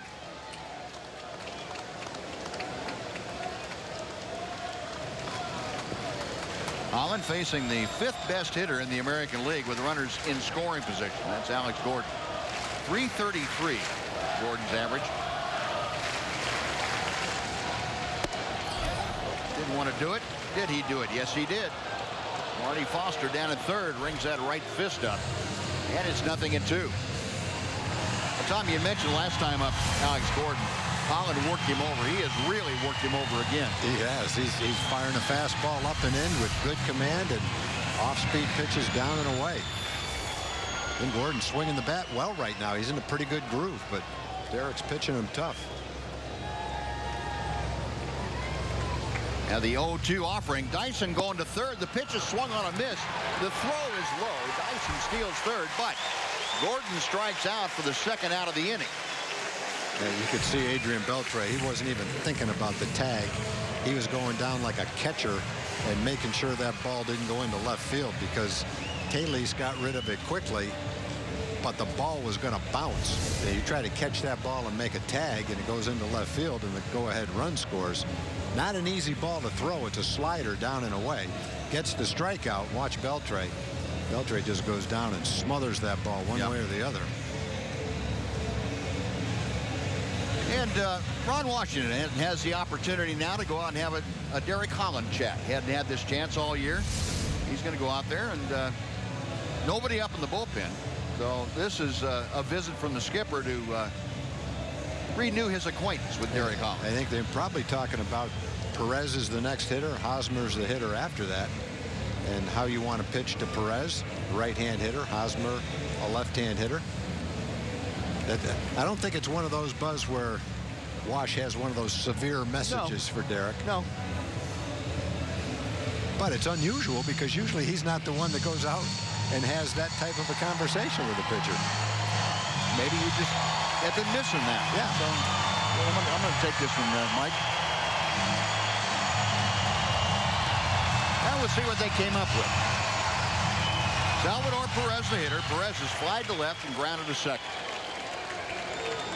Got Gerard Dyson coming down the line from third, and the first pitch is on the inside corner for strike one. Perez, a big night last night. Had the 3 runs driven in, home run and double. .267 his average. Holland reading the signs. The left-hander's ready. Nasty breaking ball down and in, and very quickly Holland with an 0-2 advantage in the count.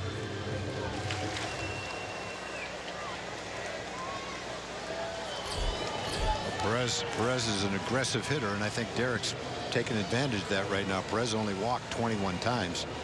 Doesn't strike out very much either. He's one of those guys that makes good contact, but he will expand the strike zone. That just a little setup pitch, that high tight fastball. Gives you the chance to go back down with the breaking ball if you want to, or back that fastball up with another one high and tight. Gerard Dyson at third base. He's the pinch runner. After the stolen base, he's there with 2 away. 1-2 pitch. We'll try it again. Derek's doing a great job. I'm thinking that he and Wash discussed, if we're going to pitch to Perez, we're not going to give him anything good to hit. And Derek's doing a pretty nice job of just that. Pitches that aren't good to hit, but they're close enough to get Perez to swing at. There they are. Nothing really near the strike zone, but he still swung at several of them. This one popped foul back our way, and the count remains a ball and 2 strikes. Another fastball that's well up and out of the strike zone. He's throwing the breaking balls down and almost in the dirt, and the fastball's up and out of the strike zone. And Perez, again, it makes a lot of contact. and he's able to foul those pitches off. A lot of guys, that same combination, if you swing at him, you're not going to hit those pitches. But he's only struck out 64 times. Been up 484 times. Today's game, that's pretty good. He hammers that one high and deep, but foul. And I mean deep and foul. Well, that one got a little bit more up than Derek wanted to. It did, and that's what Tomas Talis is going to go out and say, hey, let's not come back with that pitch in that spot. The ones fortunately, it was in enough to where he pulled it foul. But you see, number 4, that's the one he got him to swing at that was way down and out of the strike zone. I think right now, 1 ball and 2 strikes. You can almost bounce it in there. You have to be careful, though, with man on third base. If you do bounce it, you may get him to swing, but Talis has to be able to catch it. Still 1-2. Holland set again. And another foul ball. He's showing you that he can make contact on a lot of different pitches. There's a lot of difference in the location of the pitches he's swinging at, up around his eyes and down around his shoes. And he's not just slapping at the ball to make contact. He's taking huge swings. Well, and the more you get a hitter to swing like this and foul balls off, the more you can go out of the strike zone even worse. And maybe a changeup down and away might do it. Look out, folks. Boy, that a vicious line drive back into the seats. You know, the breaking balls have all been in. A changeup down and out of the strike zone, tailing away and outside might just get the job done. He got Perez out the first time up with a changeup away, hit a little ball off the end of the bat to left field. Well, the 9th pitch of the at bat is coming up to Perez. A count of 1 ball and 2 strikes. Holland sets. To left field, Ryan Ruoff coming in a step or two, makes the catch, and that will do it. Good job of working around the leadoff double by Derek Holland. We have finished 6th in Kansas City. The Rangers won and the Royals won. It's 7-inning stretch time in Texas.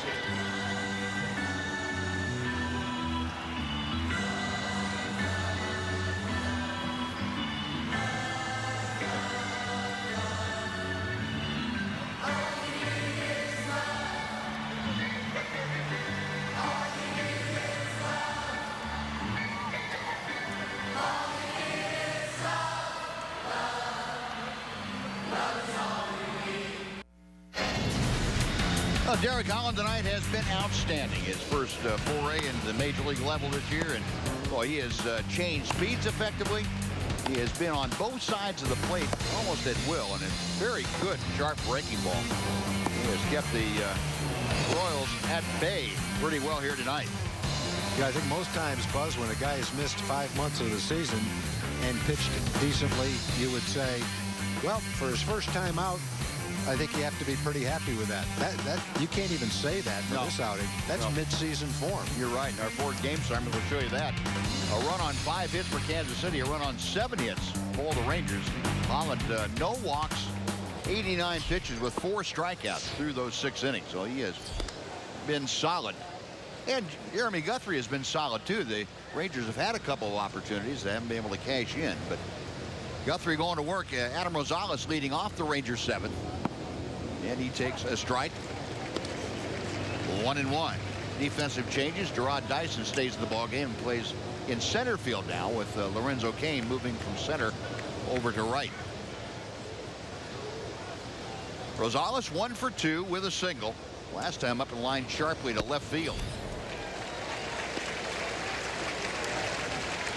A ball and 2 strikes. Adam at .321 his season average.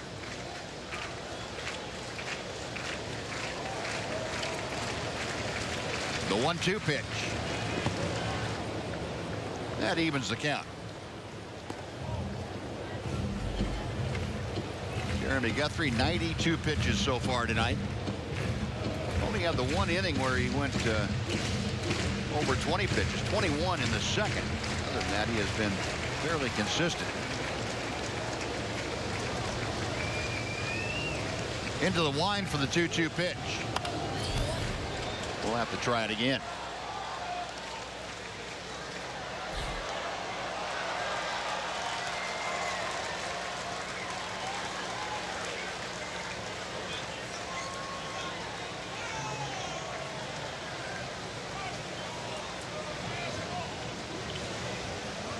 Rosales pinwheeling that bat around as Guthrie goes into the wind. Another 2-2. Another foul ball. The Rangers trying to get their leadoff man aboard for the 5th consecutive inning. Started back in the 3rd. But double plays have really put a crimp in their style. It was only the leadoff triple in the 5th that produced a run. Rougned Odor was driven home on a ground out by Daniel Robertson. Chopper slowly hit to 3rd. Moustakas across the diamond, one gone.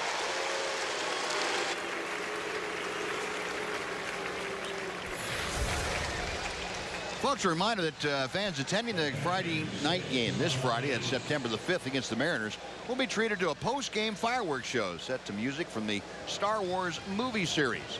This is the second to last fireworks show of the season, so make sure you're on hand to see it.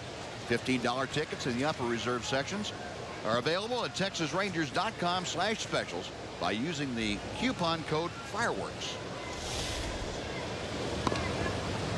A great bunt by Taillese, and he is going to be aboard. Taking that opportunity with Moustakas playing way back. And Taillese dropping down a perfectly placed bunt for the base hit. Oh, you got a catcher like Gerald Laird. Remember how Gerald Laird could drop that bunt down? Yep.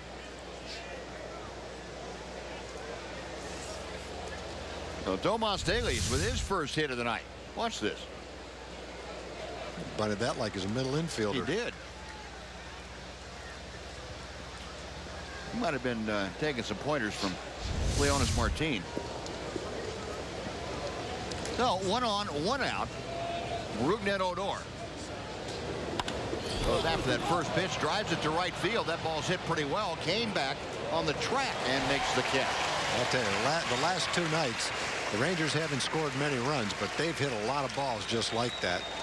That in some ballparks, they'd have a little bit more to show for it than in this ballpark. But there's been 3 or 4 balls hit to left field that didn't quite get out. Odor hit that ball well. If he hits that ball in Houston, it's a home run. Yeah. But here it's just to the middle of the warning track. The Rangers have made much better contact than the amount of runs that they have to show for it. Oh, 2 gone now with Taillese still at first. Daniel Robertson 0 for 2. A couple of ground outs tonight. Guthrie missing low and inside for ball 1.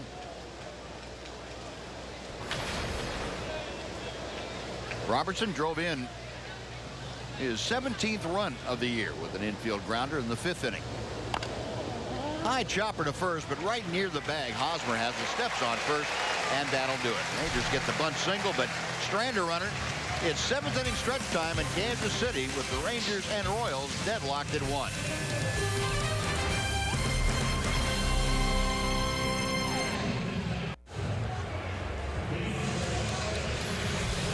Before we go to the bottom of the 7th, it's time for a Coors timeless moment. This date in history, back in 1986, Astros and Cubs combined to use a Major League record 53 players in one game. Astros win 8-7 on Billy Hatcher's 18th inning home run off Cubs rookie Greg Maddux. Take you back in time to 1986 for that. Well, Derek Holland is coming out for the 7th inning. We ought to have another shout out for Briggs Berry, the young man Derek befriended over at Cook's Children's Hospital. A guy that has impacted Derek in a very positive way. Derek wrote Briggs's name in back of the mound. He's got his name on his shoe. Briggs and his family are watching from Cook's Children's Hospital tonight. And I know that deep right field. Back is Robertson. Going hopping off the wall for Hosmer. And he will go into second with a slide. I'm just going to finish up by saying I know that Brooks is on Derek's mind every inning of this game. So hopefully this game is going to end up with Eric Hosmer right at second base. And that's this inning with Eric Hosmer right at second base, just like Dyson ended up at second base in the 6th inning. He got a fastball to hit right near the middle of the plate. Put a great swing on it. Boy, the way he swung at that. See why they pitched to Perez last inning with a man on third and 2 outs. It was a great move, wasn't it? Well, Mike Maddux out to talk to Derek Holland now to settle him down, get him back in the focus of how they want to pitch to Billy Butler, and also give the bullpen an opportunity to get a little further along in their loosening process. And while we have a moment, why don't we show you tonight's AT&T fan photo selection. We appreciate you all sending your photos in tonight. This comes from Sarah. Appreciate it. Great photo, Sarah. We encourage all of you to tweet your photos, hashtag Southwest Fan Photo, and we will select one for each ball game that's left this season on Fox Sports Southwest. And again, our thanks to the folks at AT&T for making this part of our nightly affairs here. Well, Billy Butler steps in. You got Hosmer at second with nobody out. Butler 0 for 2 tonight, a pop out and a strikeout. He struck Butler out in the 4th inning on 3 off-speed pitches. Last 2 of them change-ups that he swung and missed at. They got him to swing and miss at an off-speed pitch right there.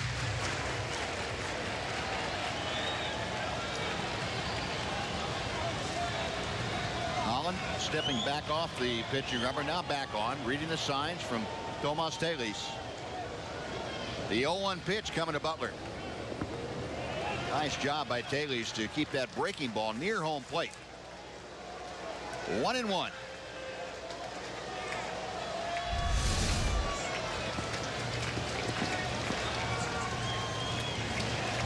One of the fundamentals that Tomas Telis is very good at, keeping Hosmer at second base. Hosmer representing the go-ahead run here in the 7th inning. A 1-1 ball game. And Holland hits the inside corner. Good fastball. Still throwing hard, getting close to 100 pitches, still pumping it in there at 93 miles an hour. 94 pitches for Derek. Michael Kirkman and John Edwards. Kirkman, of course, the left-hander, just purchased from AAA Oklahoma, or AAA Round Rock. 1-2 pitch. Another ball in the dirt. So the next couple of hitters are right-hand hitters, and then Moustakas and Dyson are both left-hand hitters. And Wash had said he wants to try Michael Kirkman in that specialist role, coming in to get left-hand hitters, and that's why he's up right now with the eye on those 2 guys. 2 balls and 2 strikes. Holland with a very important at-bat here against Butler. Got that pitch up a little bit, and Butler had a rip at it. With a high changeup.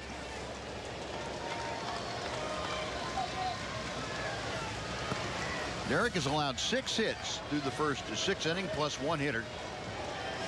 5 of them have gone for doubles. Just 1 single in the group. That was an infield single. The left-hander ready once again.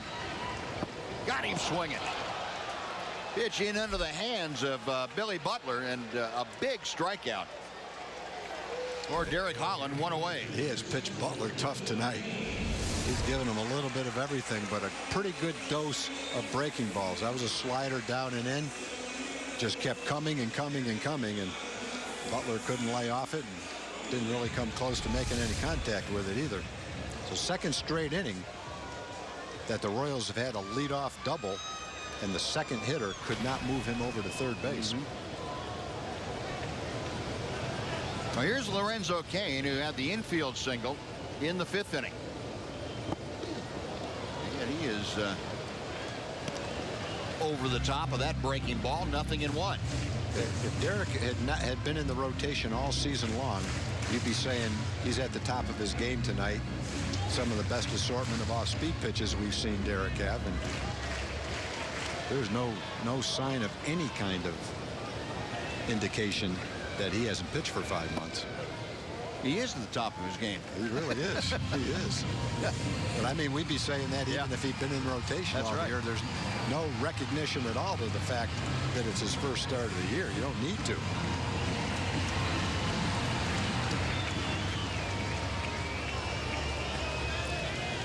1 ball, 1 strike. Kane waiting. Hosmer the short lead at second.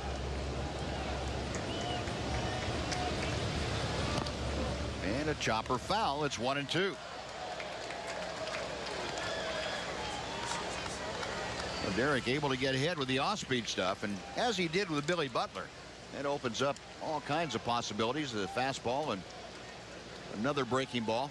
I'd try that same fastball that we had him swinging at last night, the one that was up and in, almost hit him in the shoulder. Oh, Wasn't that him? Was that Kane? Yeah.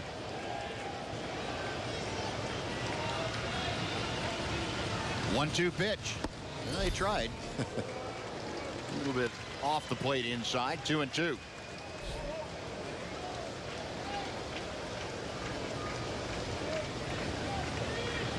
Our pitch tracker showing the steady diet of pitches down and in to the right-handed hitting Lorenzo Cain.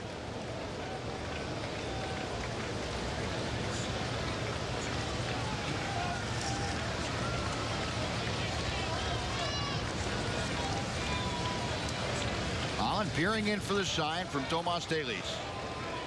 Left-hander sets a check of second. Got him swinging. Good sharp slider, back foot slider that time, and that is strikeout number 6 for Holland. Well, the last inning and 2/3, it's been a masterful job. Derek's got 1 big out to go to really get out of this inning. But a pitching in a clutch situation, a tie game, 7th inning, man in scoring position, good hitters at the plate, and he just has not made a mistake to Kane. Every pitch down where he wanted it to be, and Kane couldn't lay off it. Put the finishing touches on 2 pretty nice innings if he can get Escobar right here. Now Escobar, right-handed hitter, is 1 for 2 tonight with a double. Mike Moustakas, a left-handed hitter in the on-deck circle. So I would hate to take anything away from the aggressiveness that Derek's showing by trying to be cute with Escobar. And what I mean by that is trying to pitch carefully to him. Well, I don't think Derek is going to pitch carefully to him at all. He's going to go right after him. Well, I think if he pitches the same way to Escobar that he pitched to Salvador Perez, he'll be in pretty good shape. Escobar is the same kind of hitter. He doesn't walk. He doesn't strike out. You can get him to expand the strike zone, especially in this kind of a situation where he's going to be aggressive. You make the same kind of pitches, you'll probably get him to swing at him just like Perez did. Nope, I was wrong. Hey, he wanted to. I'm not going to argue with the pitch, though. That was a good pitch. Sure was. Derek has thrown 17 out of 26 first pitch strikes today. 1 ball and 1 strike. Eric Hosmer out at second base after the leadoff double. 2 strikeouts later, he is still anchored at second. Alcides Escobar, the shortstop, up there. The 1-1 pitch coming from Holland. Skied to right center field. This one playable as Leonis Martin calls off Daniel Robertson, makes the catch, and Derek Holland again. A great job of working around a leadoff double. Strands another Royal hitter. To the 8th we go, tied at 1. Rangers, Royals, tomorrow on Fox Sports Southwest. The fans say a suite at Globe Life Park is the perfect way to entertain clients, family, and friends in a relaxed, climate-controlled environment. Nightly suite rentals include parking passes, concierge service, a food and beverage credit, and much more. Log on to TexasRangers.com/suites for details, or you can call 972-RANGERS, extension 3. She's getting a tattoo. He's putting one of those stamp-on tattoos, I think. Perfect. She's holding her breath. And Jason Frazier on now, the 37-year-old right-hander, to work to Elvis Andrus. And Elvis fouls that first pitch back. It's 0-1. Last night we talked about how good the bottom end of the Royals bullpen is. Kelvin Herrera, Wade Davis, Greg Holland. All 3 of those guys have pitched 3 days in a row, so their availability is at least somewhat in question today. Jason Frazier having a nice solid season for the Rangers and now the Royals. Fires a knee-high strike to Elvis. It is 0-2. Elvis tonight has grounded out 3 times to second base, one of them resulting in a double play. 8 hits for the Rangers, 6 for the Royals. Each team with 1 run.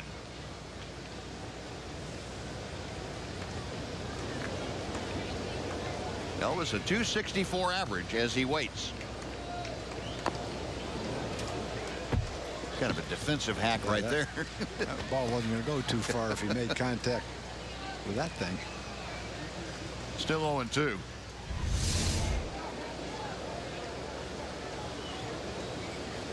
Looked like that split-fingered pitch that Ranger fans remember Jason Frazier featuring. Elvis over the years just 1 for 8 against Frazier.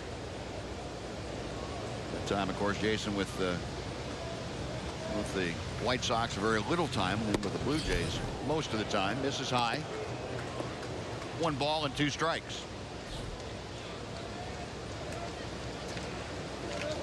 Crowd of just over 19,000 on hand here tonight. 19,435.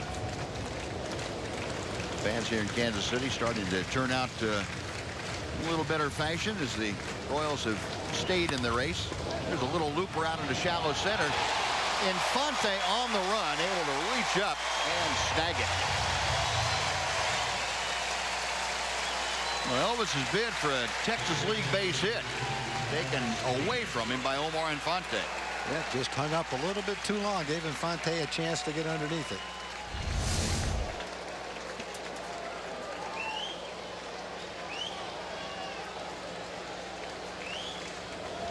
Well, that is out number 2 here in the 8th inning. It brings up Alex Rios. Rios 2 for 3. He's singled and doubled.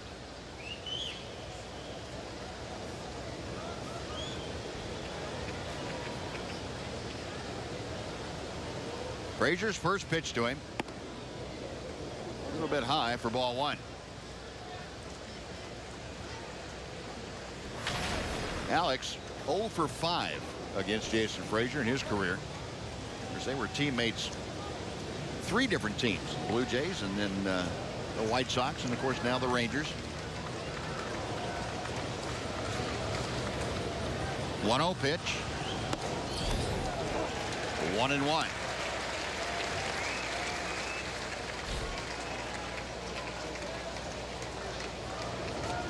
Alex, I told you, has really been battling that sore right thumb, a jammed right thumb. He also had a bad ankle.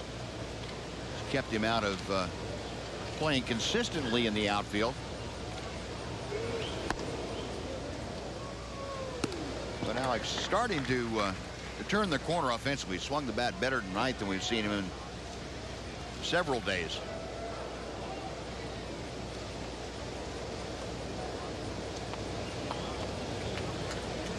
Ahead of the count here, 2-1.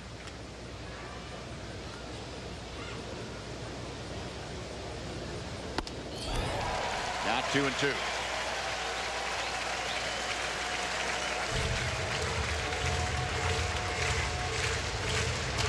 Jason Frazier, the Chicago native,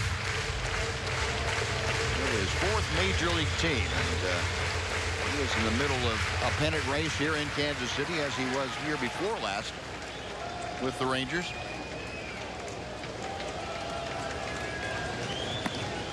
Three and 2. Rios trying to get aboard here in the 8th inning with 2 outs. Adrian Beltre will follow and hopefully for the Rangers hit this inning. A 1-1 game. Royals have been playing a lot of low-scoring games. They've not been able to attack the run column very effectively. Payoff pitch to right field, a base hit by Infante. Well, Rios with a 3-hit night. He's aboard with his 2nd consecutive single, and that will indeed bring up Adrian Beltre.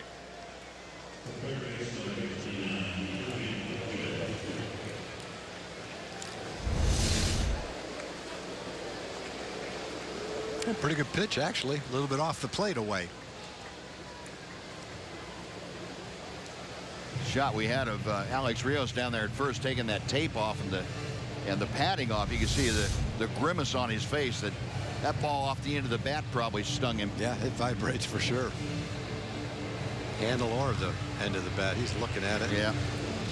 Trying to play through it, but he feels something every time he swings, unless he hits it right on the sweet spot of the bat. Then you don't get any vibration. That thing's probably not going to go away until the winter time, is it? No. It'll probably be a month after the season before he doesn't feel anything in that. It probably hurts a little bit, even if you take a practice swing and don't even make any contact. Got as much padding on there as you can have and still be able to feel the bat. Well, here's Beltre. Rios at first, the go-ahead run here in the 8th inning. Beltre tonight 1 for 3, had a 4th inning single. Other than that, has struck out and grounded into a double play. Rangers now with 9 hits against the Royals trio of Guthrie, Bueno, and Frazier.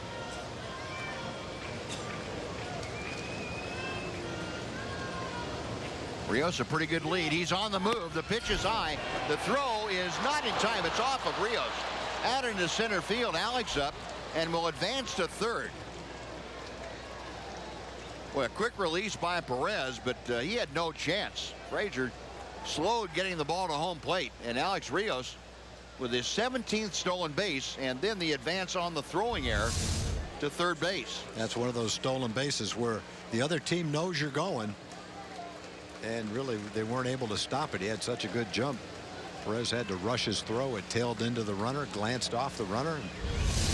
They're going to walk Beltre right here. Can't really blame him. Yeah, what that stolen base did was basically take the bat out of Beltre's hands. That's the chance you take.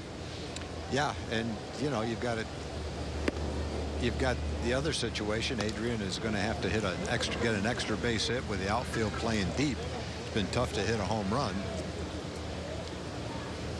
and so you take your shot at trying to get a man into scoring position. Give Ryan a chance to go ahead and get the go-ahead run home. Yep. So Beltre, the intentional walk. Rangers now runners at the corners for Ryan Rua. Ned Yost, his coaching staff, keeping an eye on things. I guess, Buzz, you could look at it this way. Would you rather have Ryan Rua hitting with men on first and third, or Adrian Beltre hitting with a man on first? Yeah, with 2 outs, as good as Adrian is, I think I'd still go with first and third. Right. Yeah, at least when you get a runner on third, you got a chance for a wild pitch or something crazy to happen. Yeah, and get you a run home. Ryan's got a base hit in the ball game. He's been swinging the bat pretty well. Takes that first pitch, a slider that stays high for ball 1. Yeah, Ryan 1 for 3, had a 4th inning single. Other than that, has grounded out a couple of times.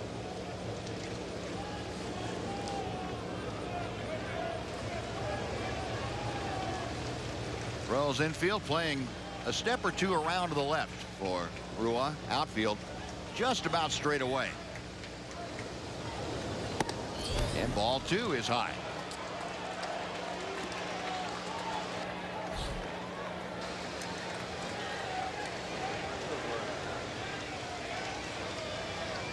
Rua with the average at 222 as he faces Frazier.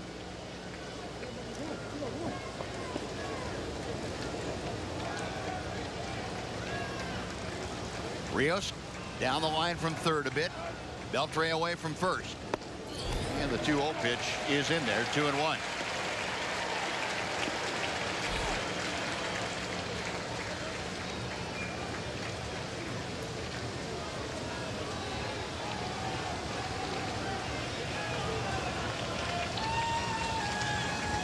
Frazier up on top, reading the signs from Salvador Perez. Rua waiting, the 2-1 pitch.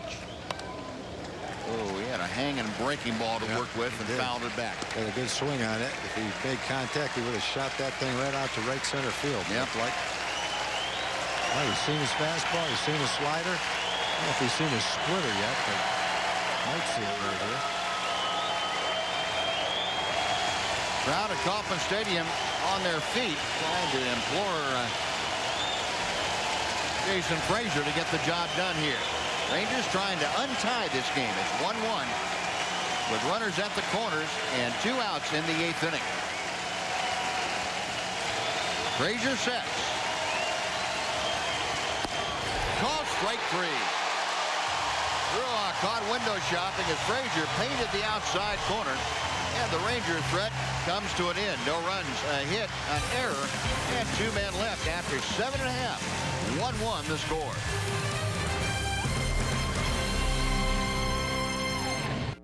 Rangers, Royals, tomorrow on Fox Sports Southwest. Hey, welcome back into the Fox Sports Studios. John Radigan here getting ready for Rangers Live, presented by Esurance. Lots to talk about on the post-game edition. My partner Mark McLemore will break it all down, including Derek Holland's first start of 2014. How good was he, allowing 1 run on just 6 hits? We'll also set up the finale in Kansas City. That comes your way tomorrow. First, back to Kauffman Stadium and the bottom of the 8th inning with Buzz and Tom, guys. All right, John, thank you. Now we go to the bottom of the 8th inning, and Ryan Rua probably thinking over that last at-bat that he had against Jason Frazier. This was the 2-2 pitch that home plate umpire Rob Drake called strike 3 on Rua. Well, there's going to be a lot of hitters that take that pitch, and they're upset with a call by the umpire. It's one of those borderline pitches. It's close enough technically to be called a strike, right near the corner. But if you're a hitter, it's almost an impossible pitch to hit down and away like that. Derek Holland finished for the night. Michael Kirkman just purchased, had his contract purchased from AAA Round Rock today, and he will make his first appearance, and Kirkman becomes the 38th pitcher used by the Rangers this year in a ball game, and that is a new major league record. And the first pitch to Moustakas from Kirkman is up and in for ball 1, and I mean up and in. If Moustakas had any thoughts about looking down and away, he lost those thoughts real quick.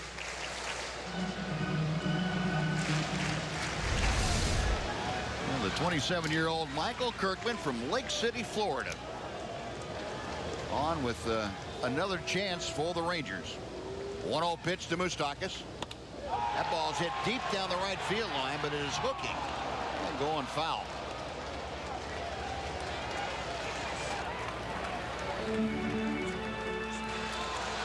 Michael's numbers at AAA: 36 games, 54 innings, 62 strikeouts. Good strikeout to innings ratio.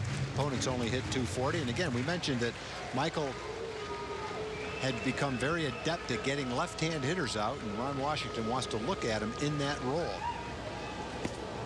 Tried to throw the breaking ball, never got down into the strike zone.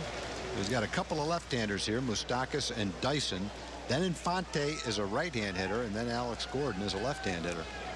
I understand that Michael kind of backed off velocity-wise a little bit when he was down there, and really worked on getting the slider to be an effective pitch for him.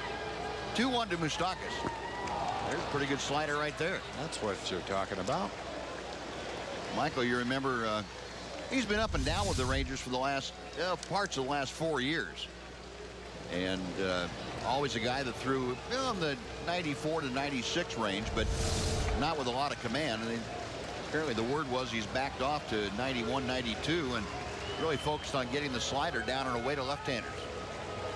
The 2-2 pitch. Softly into right. That is going to fall for a base hit, and it takes a bounce to the right. So Robertson now coming up, throwing to second, not in time.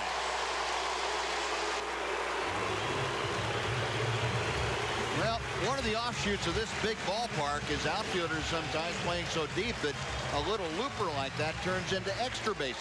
It's the 3rd straight inning that there's been a leadoff double. The 4th straight inning there's been a leadoff hit. That looked like he's trying to throw it down and away, and the breaking ball stayed down, but a little bit more toward the middle of the plate maybe than Michael wanted it. Not a hard hit ball. He just kind of golfed a little lob shot down the right field line, but turned out to be pretty effective. Terrence Gore now, a speedy outfielder just called up from AA today, has come in as a pinch runner. It's his major league debut. And Gore going over to talk to Rusty Kuntz, the first base coach for the Royals. Well, this is why Gore is in the big leagues right now, because of his speed. He stole 68 bases last year in A-ball, so he can run. Maybe they get a little bit too anxious. We'll pick them off. Get a chance to run back to the dugout. Yeah, Dyson is going to be up there, and you would imagine Dyson's going to be asked to bunt. You got both cornermen for the Rangers playing in, Beltre and Rosales. Left-hander versus left-hander. Kirkman a couple of looks at second. And Dyson bunts that foul. It is 0-1. In both the previous innings after leadoff doubles, the next hitter flied out to right or struck out, and the runner stayed right at second base. So see if Michael can accomplish that. Get Dyson and leave that runner at second. And this overall the 4th consecutive inning that the Royals have had their leadoff man aboard. So far the Rangers able to dodge the bullet. Derek Holland getting the job done in previous innings. Kirkman 0-1 pitch. And that is a strike. Dyson looking that into the glove of Tomas Telis. And he's down on the count now at 0-2. No doubt that's a strike. Well, now Beltre at third will back up, but Adam Rosales at first, not completely sold on the idea that Dyson won't try and drop a bunt down. Kirkman has the sign, a belt high set. Pulled on the ground. Rosales is going to third. The tag, he's out at third base. Wow. Great play by Rosales. Great decision and great throw to get the lead man at third. That's a play, I don't know, maybe you see it once every couple years where someone on the right side of the infield gets the out at third with a man on second. You're trying to hit the ball to the right side, but look where he's playing. In case he bunts with 2 strikes, he's playing in. It's a one-hop smash, and he fields it like a shortstop and throws it like a catcher. And he guns down a fast runner at third base. That's a great play. And we showed Adam in the pregame show making a couple of defensive plays last night. We can add that one to the list right there. Oh, a huge play by Rosales, and now Kirkman will deal to the right-hander Omar Infante with Dyson at first. Very definitely a running threat. That fielder's choice ground out, that makes Kansas City now 1 for 12 with runners in scoring position tonight. We mentioned just a minute ago that they had left the man on second after the next hitter hit after leadoff doubles. This time he didn't leave him at second. They ended up at first. They lost a base in that exchange. Yeah, they went backwards.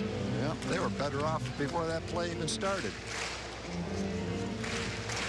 1-0 the count to Omar Infante, who is 1 for 3 with a double. Dyson, the speedy center fielder at first base. Kirkman a couple of looks. Dyson on the move. The pitch is a strike. The throw is not in time. Now Dyson a good jump, a good read of Kirkman's move, and Dyson able to swipe second. Well, they steal a lot of bases, and they don't get thrown out very much either. No, you got a big jump. Michael takes a little bit of a leg kick, and by the time he delivers it, even that quick, excellent throw by Telis had no chance to get Dyson.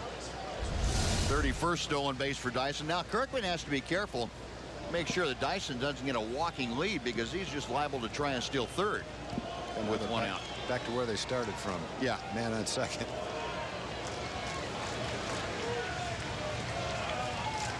Kirkman looking back at second a couple of times.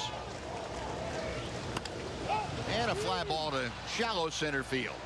Ambling in, Leonys Martin. That is out number 2 with Dyson staying at second. That'll be Alex Gordon to face Michael Kirkman. And Kirkman stayed in to face the right-hand hitting Infante because Alex Gordon was the next hitter.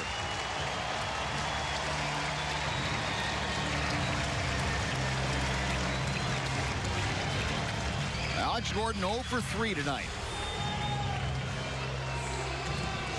He has been the guy that has produced the biggest hits for the Royals, especially in the second half of the season.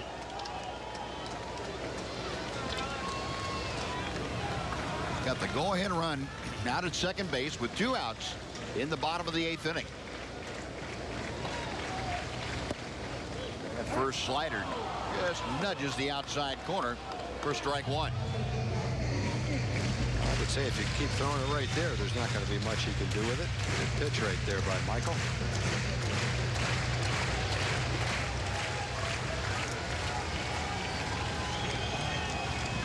Gordon, 2 strikeouts, a fly ball to center. Awaiting the 0-1 pitch. Dyson going to third. And the check swing. He went around. It is 0-2. Dyson, the stolen base. They were not too worried about Dyson on that play. Adrian wasn't even going to cover third base. They weren't going to make a throw anyway. Their goal was forget the runner and get Gordon right here. The last 2 sliders give you an indication of why Michael's been so tough on left-hand hitters. Gordon's an excellent left-hand hitter. He's made 2 great pitches to him. No balls, 2 strikes. Good try. Tried the third one, and that was in a position if he swung at it, they had no chance. Gordon able to lay off. 1 ball and 2 strikes now.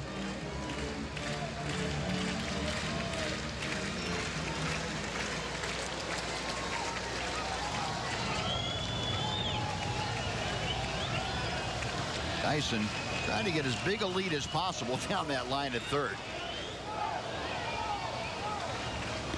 Hit him. Fastball up and in. And Gordon plunked by a Kirkman pitch. Well, you know what Michael is trying to do? He's trying to come inside after 3 consecutive sliders. And just got it too far in there. It looked like Gordon was pretty well locked in to looking away. And for Michael Kirkman, that's going to do it. He's going to depart now with the right-handed hitting Salvador Perez, the next hitter. Oh, the hit batter, and that's too bad for Michael Kirkman. He had a shot to get out of this inning himself, but now he's going to turn it over to John Edwards, the right-hander coming in. So a pitching change underway. Runners at the corners in a 1-1 ball game here in the 8th. We'll take a timeout. We're back after this on Fox Sports Southwest. Right back here tomorrow night, 7 o'clock on Fox Sports Southwest, AT&T Ubers.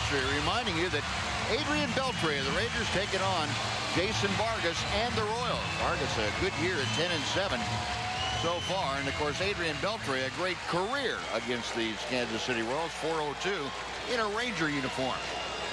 Now John Edwards on to inherit runners at the corners with 2 outs, and the first pitch to Salvador Perez is low for ball 1. Right, it's a rare opportunity for young pitchers to get called up toward the end of the season. And instead of getting just a comfortable outing here and there, they're getting thrown right into the fire. Game on the line, 8th inning. Good hitter at the plate. Edwards fires a strike to Perez.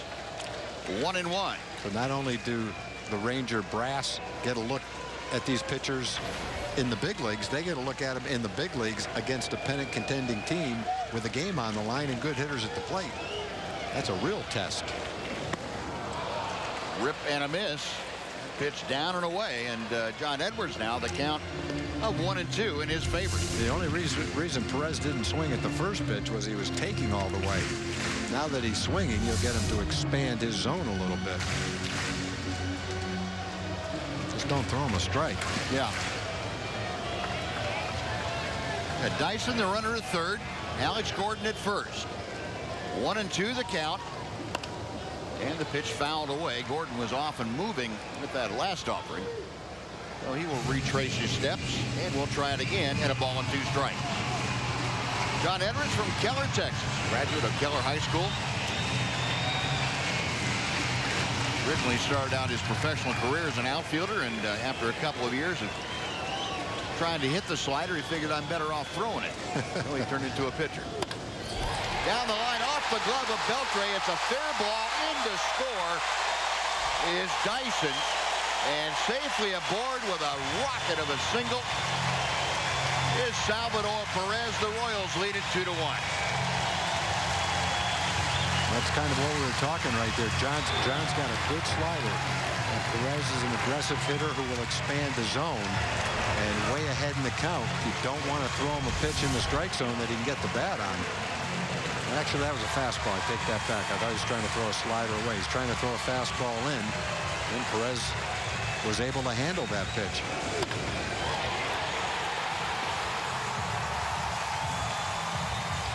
.5 miles an hour coming off the bat, and Beltre reacted to it, but that ball by him before he could get leather on it, and the momentum just carried it out of his glove and gave the Royals the lead now. It's 2-1 Kansas City. Eric Hosmer with runners at first and second, still 2 outs. Makes it Edwards fastball for strike 1.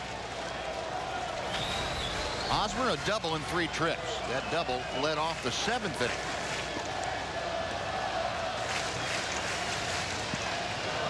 Got Gordon at second base, Perez at first.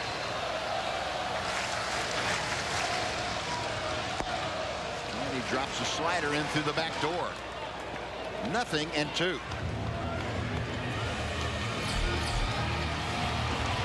In the bullpen, Aaron Crow. Tom, you mentioned that the back end of the bullpen had worked 3 consecutive days, and they are unavailable tonight. Aaron Crow getting the nod, just coming back from AAA. 1 ball, 2 strikes now. Well, the Royals are playing a close game against the Rangers tonight. In Cleveland, J.D. Martinez just hit a 3-run homer in a 2-1 game in the 9th inning to give the Tigers a 4-2 lead. They got a great race going. Yeah, they sure do. Edwards set the 1-2 pitch. To right field, it's hooking, and it will go foul off the wall right there in front of the seats. And we'll come back and try it again.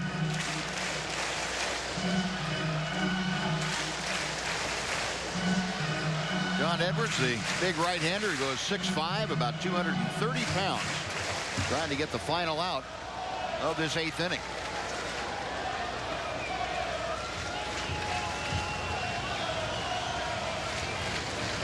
He is set, and the pitch to center field. Leonys Martin back with a lot of room out in Death Valley. That'll do it, but the Royals take the lead. They get a run on 2 hits and strand 2. We're going to the 9th inning. Rosales, Delis, and Odor.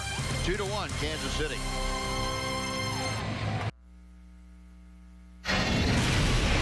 It's time for our Jimmy John's freaky fast delivery of the ballgame. Leading off the 5th inning, Rougned Odor shot one by Alex Gordon, freaky fast, and smoking it around to third, in with a slide. Jimmy John's freaky fast delivery of the night. Rougned Odor with that leadoff triple. He would go on to score the only run of the game so far for the Rangers. And we go to the top of the 9th inning now as Kansas City has taken the lead. Run in the 8th, and Aaron Crow on to try and close out a 2-1 Royals lead. Yeah, this is something Royals fans are unaccustomed to, seeing someone other than Greg Holland in this kind of a game. But it's going to be Aaron Crow. He's had a couple of saves. He'll come in and try to get another one. And Crow will face Adam Rosales to start things off. First pitch is low for ball 1. Change for the Royals defensively. We'll get you up with that in a second. New third baseman. Rosales tonight. A single in 3 trips. That single came back in the 2nd inning. Crow way outside and low. 2-0. And Salvador Perez going to go out and have a chat with Aaron Crow. Jason Nix is in at third base, Buzz.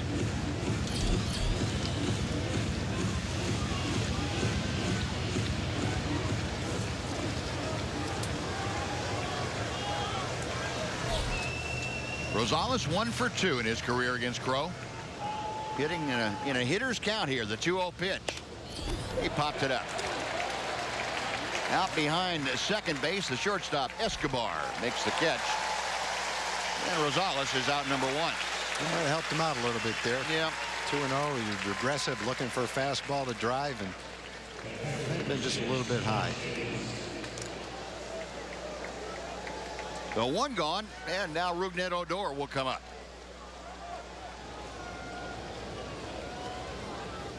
Or excuse me, Tomas Taillys.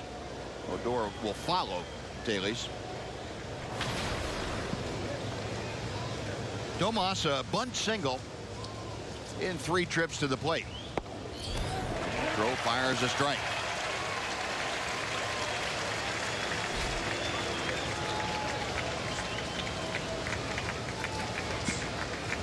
Aaron Crowe, the 27-year-old right-hander, University of Missouri product. 0-2.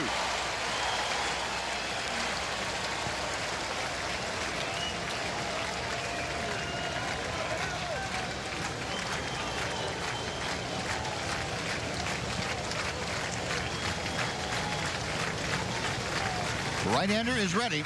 Back to the plate. In the dirt, and that almost got Taylor's. It did get a piece of Salvador Perez. And Perez is going to have to go out and walk that off. Came up and looked like he got him on the bare hand.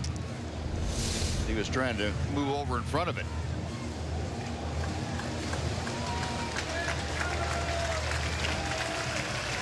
Yep.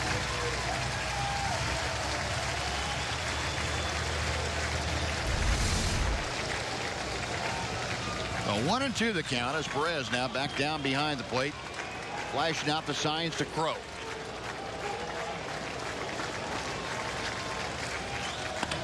Slapped out toward short. Escobar. 2 out.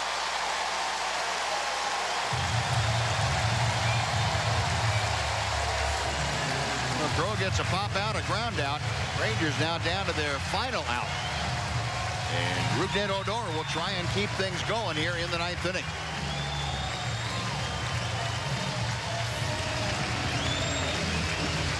Odor with that 5th inning triple. That was sandwiched in between a pair of fly balls, one to center, one to right. The fly ball hit to right was hit very deep.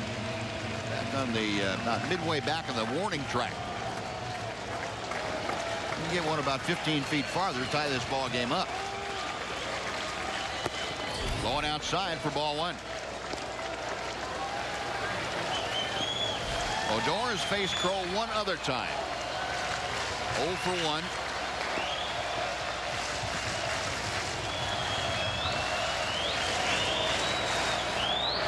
Crowd of 19,000 plus standing at Kauffman Stadium. And that's in the dirt. Killing Perez. I don't think Salvador Perez is going to be buying Aaron Crowe dinner anytime soon. He's beating him up. Ted Yost, former catcher, would tell you that he sympathizes with him.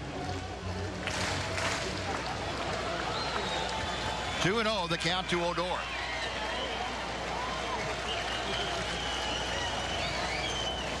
Crowe sets. And fires a strike. Rougned taken all the way, and Crowe took something off to get it over.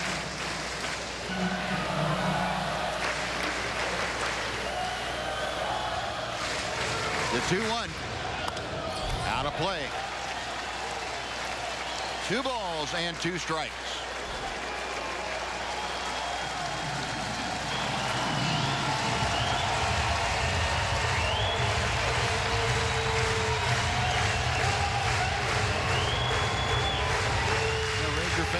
Harkening back to 2 and 3 years ago about how much fun September baseball was. Seeing the folks here in Kansas City going through it. Here's a base hit to left field by Odor. Crowe came in with a breaking ball, left it up, and Odor slapped it through the hole. And the Rangers now have the tying run at first with 2 outs. And Daniel Robertson, the scheduled hitter, is going to be called back. He kind of hung that breaking ball right down the middle of the plate. 2 strikes. Odor not trying to pull the ball. He's just trying to make some contact. Looked like he shortened up his swing a little bit. He has a fairly big swing for a little guy. In general, he's trying to smoke the ball. But that time with 2 strikes, looked like he had a little 2-strike approach. Good job. Luis Sardinas is going to be up as a pinch hitter. And Sardinas coming up from Round Rock, swinging a hot bat. He has been scalding, as a matter of fact. Well, just like the young pitchers are getting a chance to pitch with the game on the line, the young hitters just called up. Same thing. Sardinas with the game on the line, man on first and 2 outs. He gets a chance to contribute. Dave Island, the pitching coach, out there to talk to Aaron Crow and Salvador Perez to fill them in on what they know about Sardinas. Ron Washington going with the hot hand. Sardinas coming off the bench.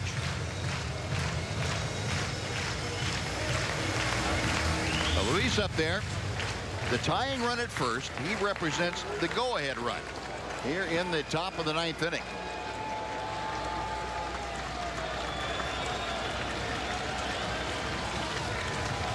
Crow ready, the first pitch.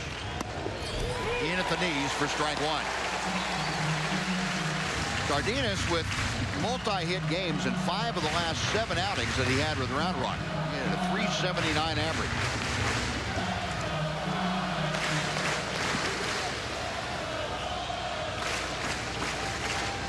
Last dozen games with the Rangers, a 367.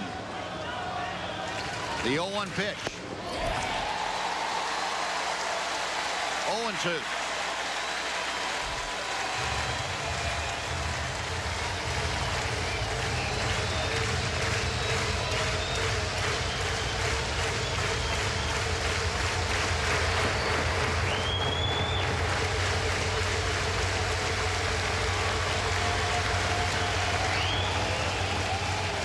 Sardinas back in, taps the outside part of the plate. Crow gets the sign, the 0-2 pitch. Slapped out of play. One thing we certainly noticed about Luis Sardinas, his first couple of times up with the Rangers, handles the bat well. He sprays the ball all over the ballpark. Yeah, he went down to AAA, playing AAA for the first time and hit 290 down there. So he definitely made a great impression down there offensively.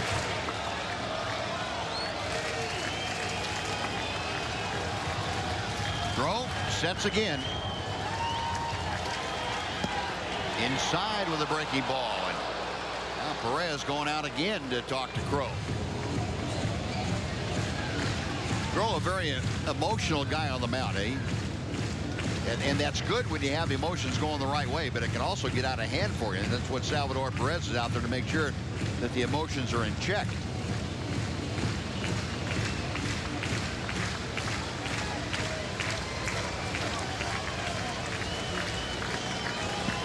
Now we're set to go on a ball and 2 strikes. Pitch on the way. Got him swinging. Crow comes in, gives up a base hit, but gets the strikeout of the pinch hitter Luis Sardinas. And he closes out the ball game as the Royals win this one 2-1. And they have captured the first 2 games of this series against the Rangers. So Aaron Crow with the save tonight. He makes a winner out of Jason Frazier. And Michael Kirkman gets a loss in relief here tonight for the Rangers. And game time of an even 3 hours here this evening. We'll be back to Kauffman Stadium to wrap things up right after this on Fox Sports Southwest.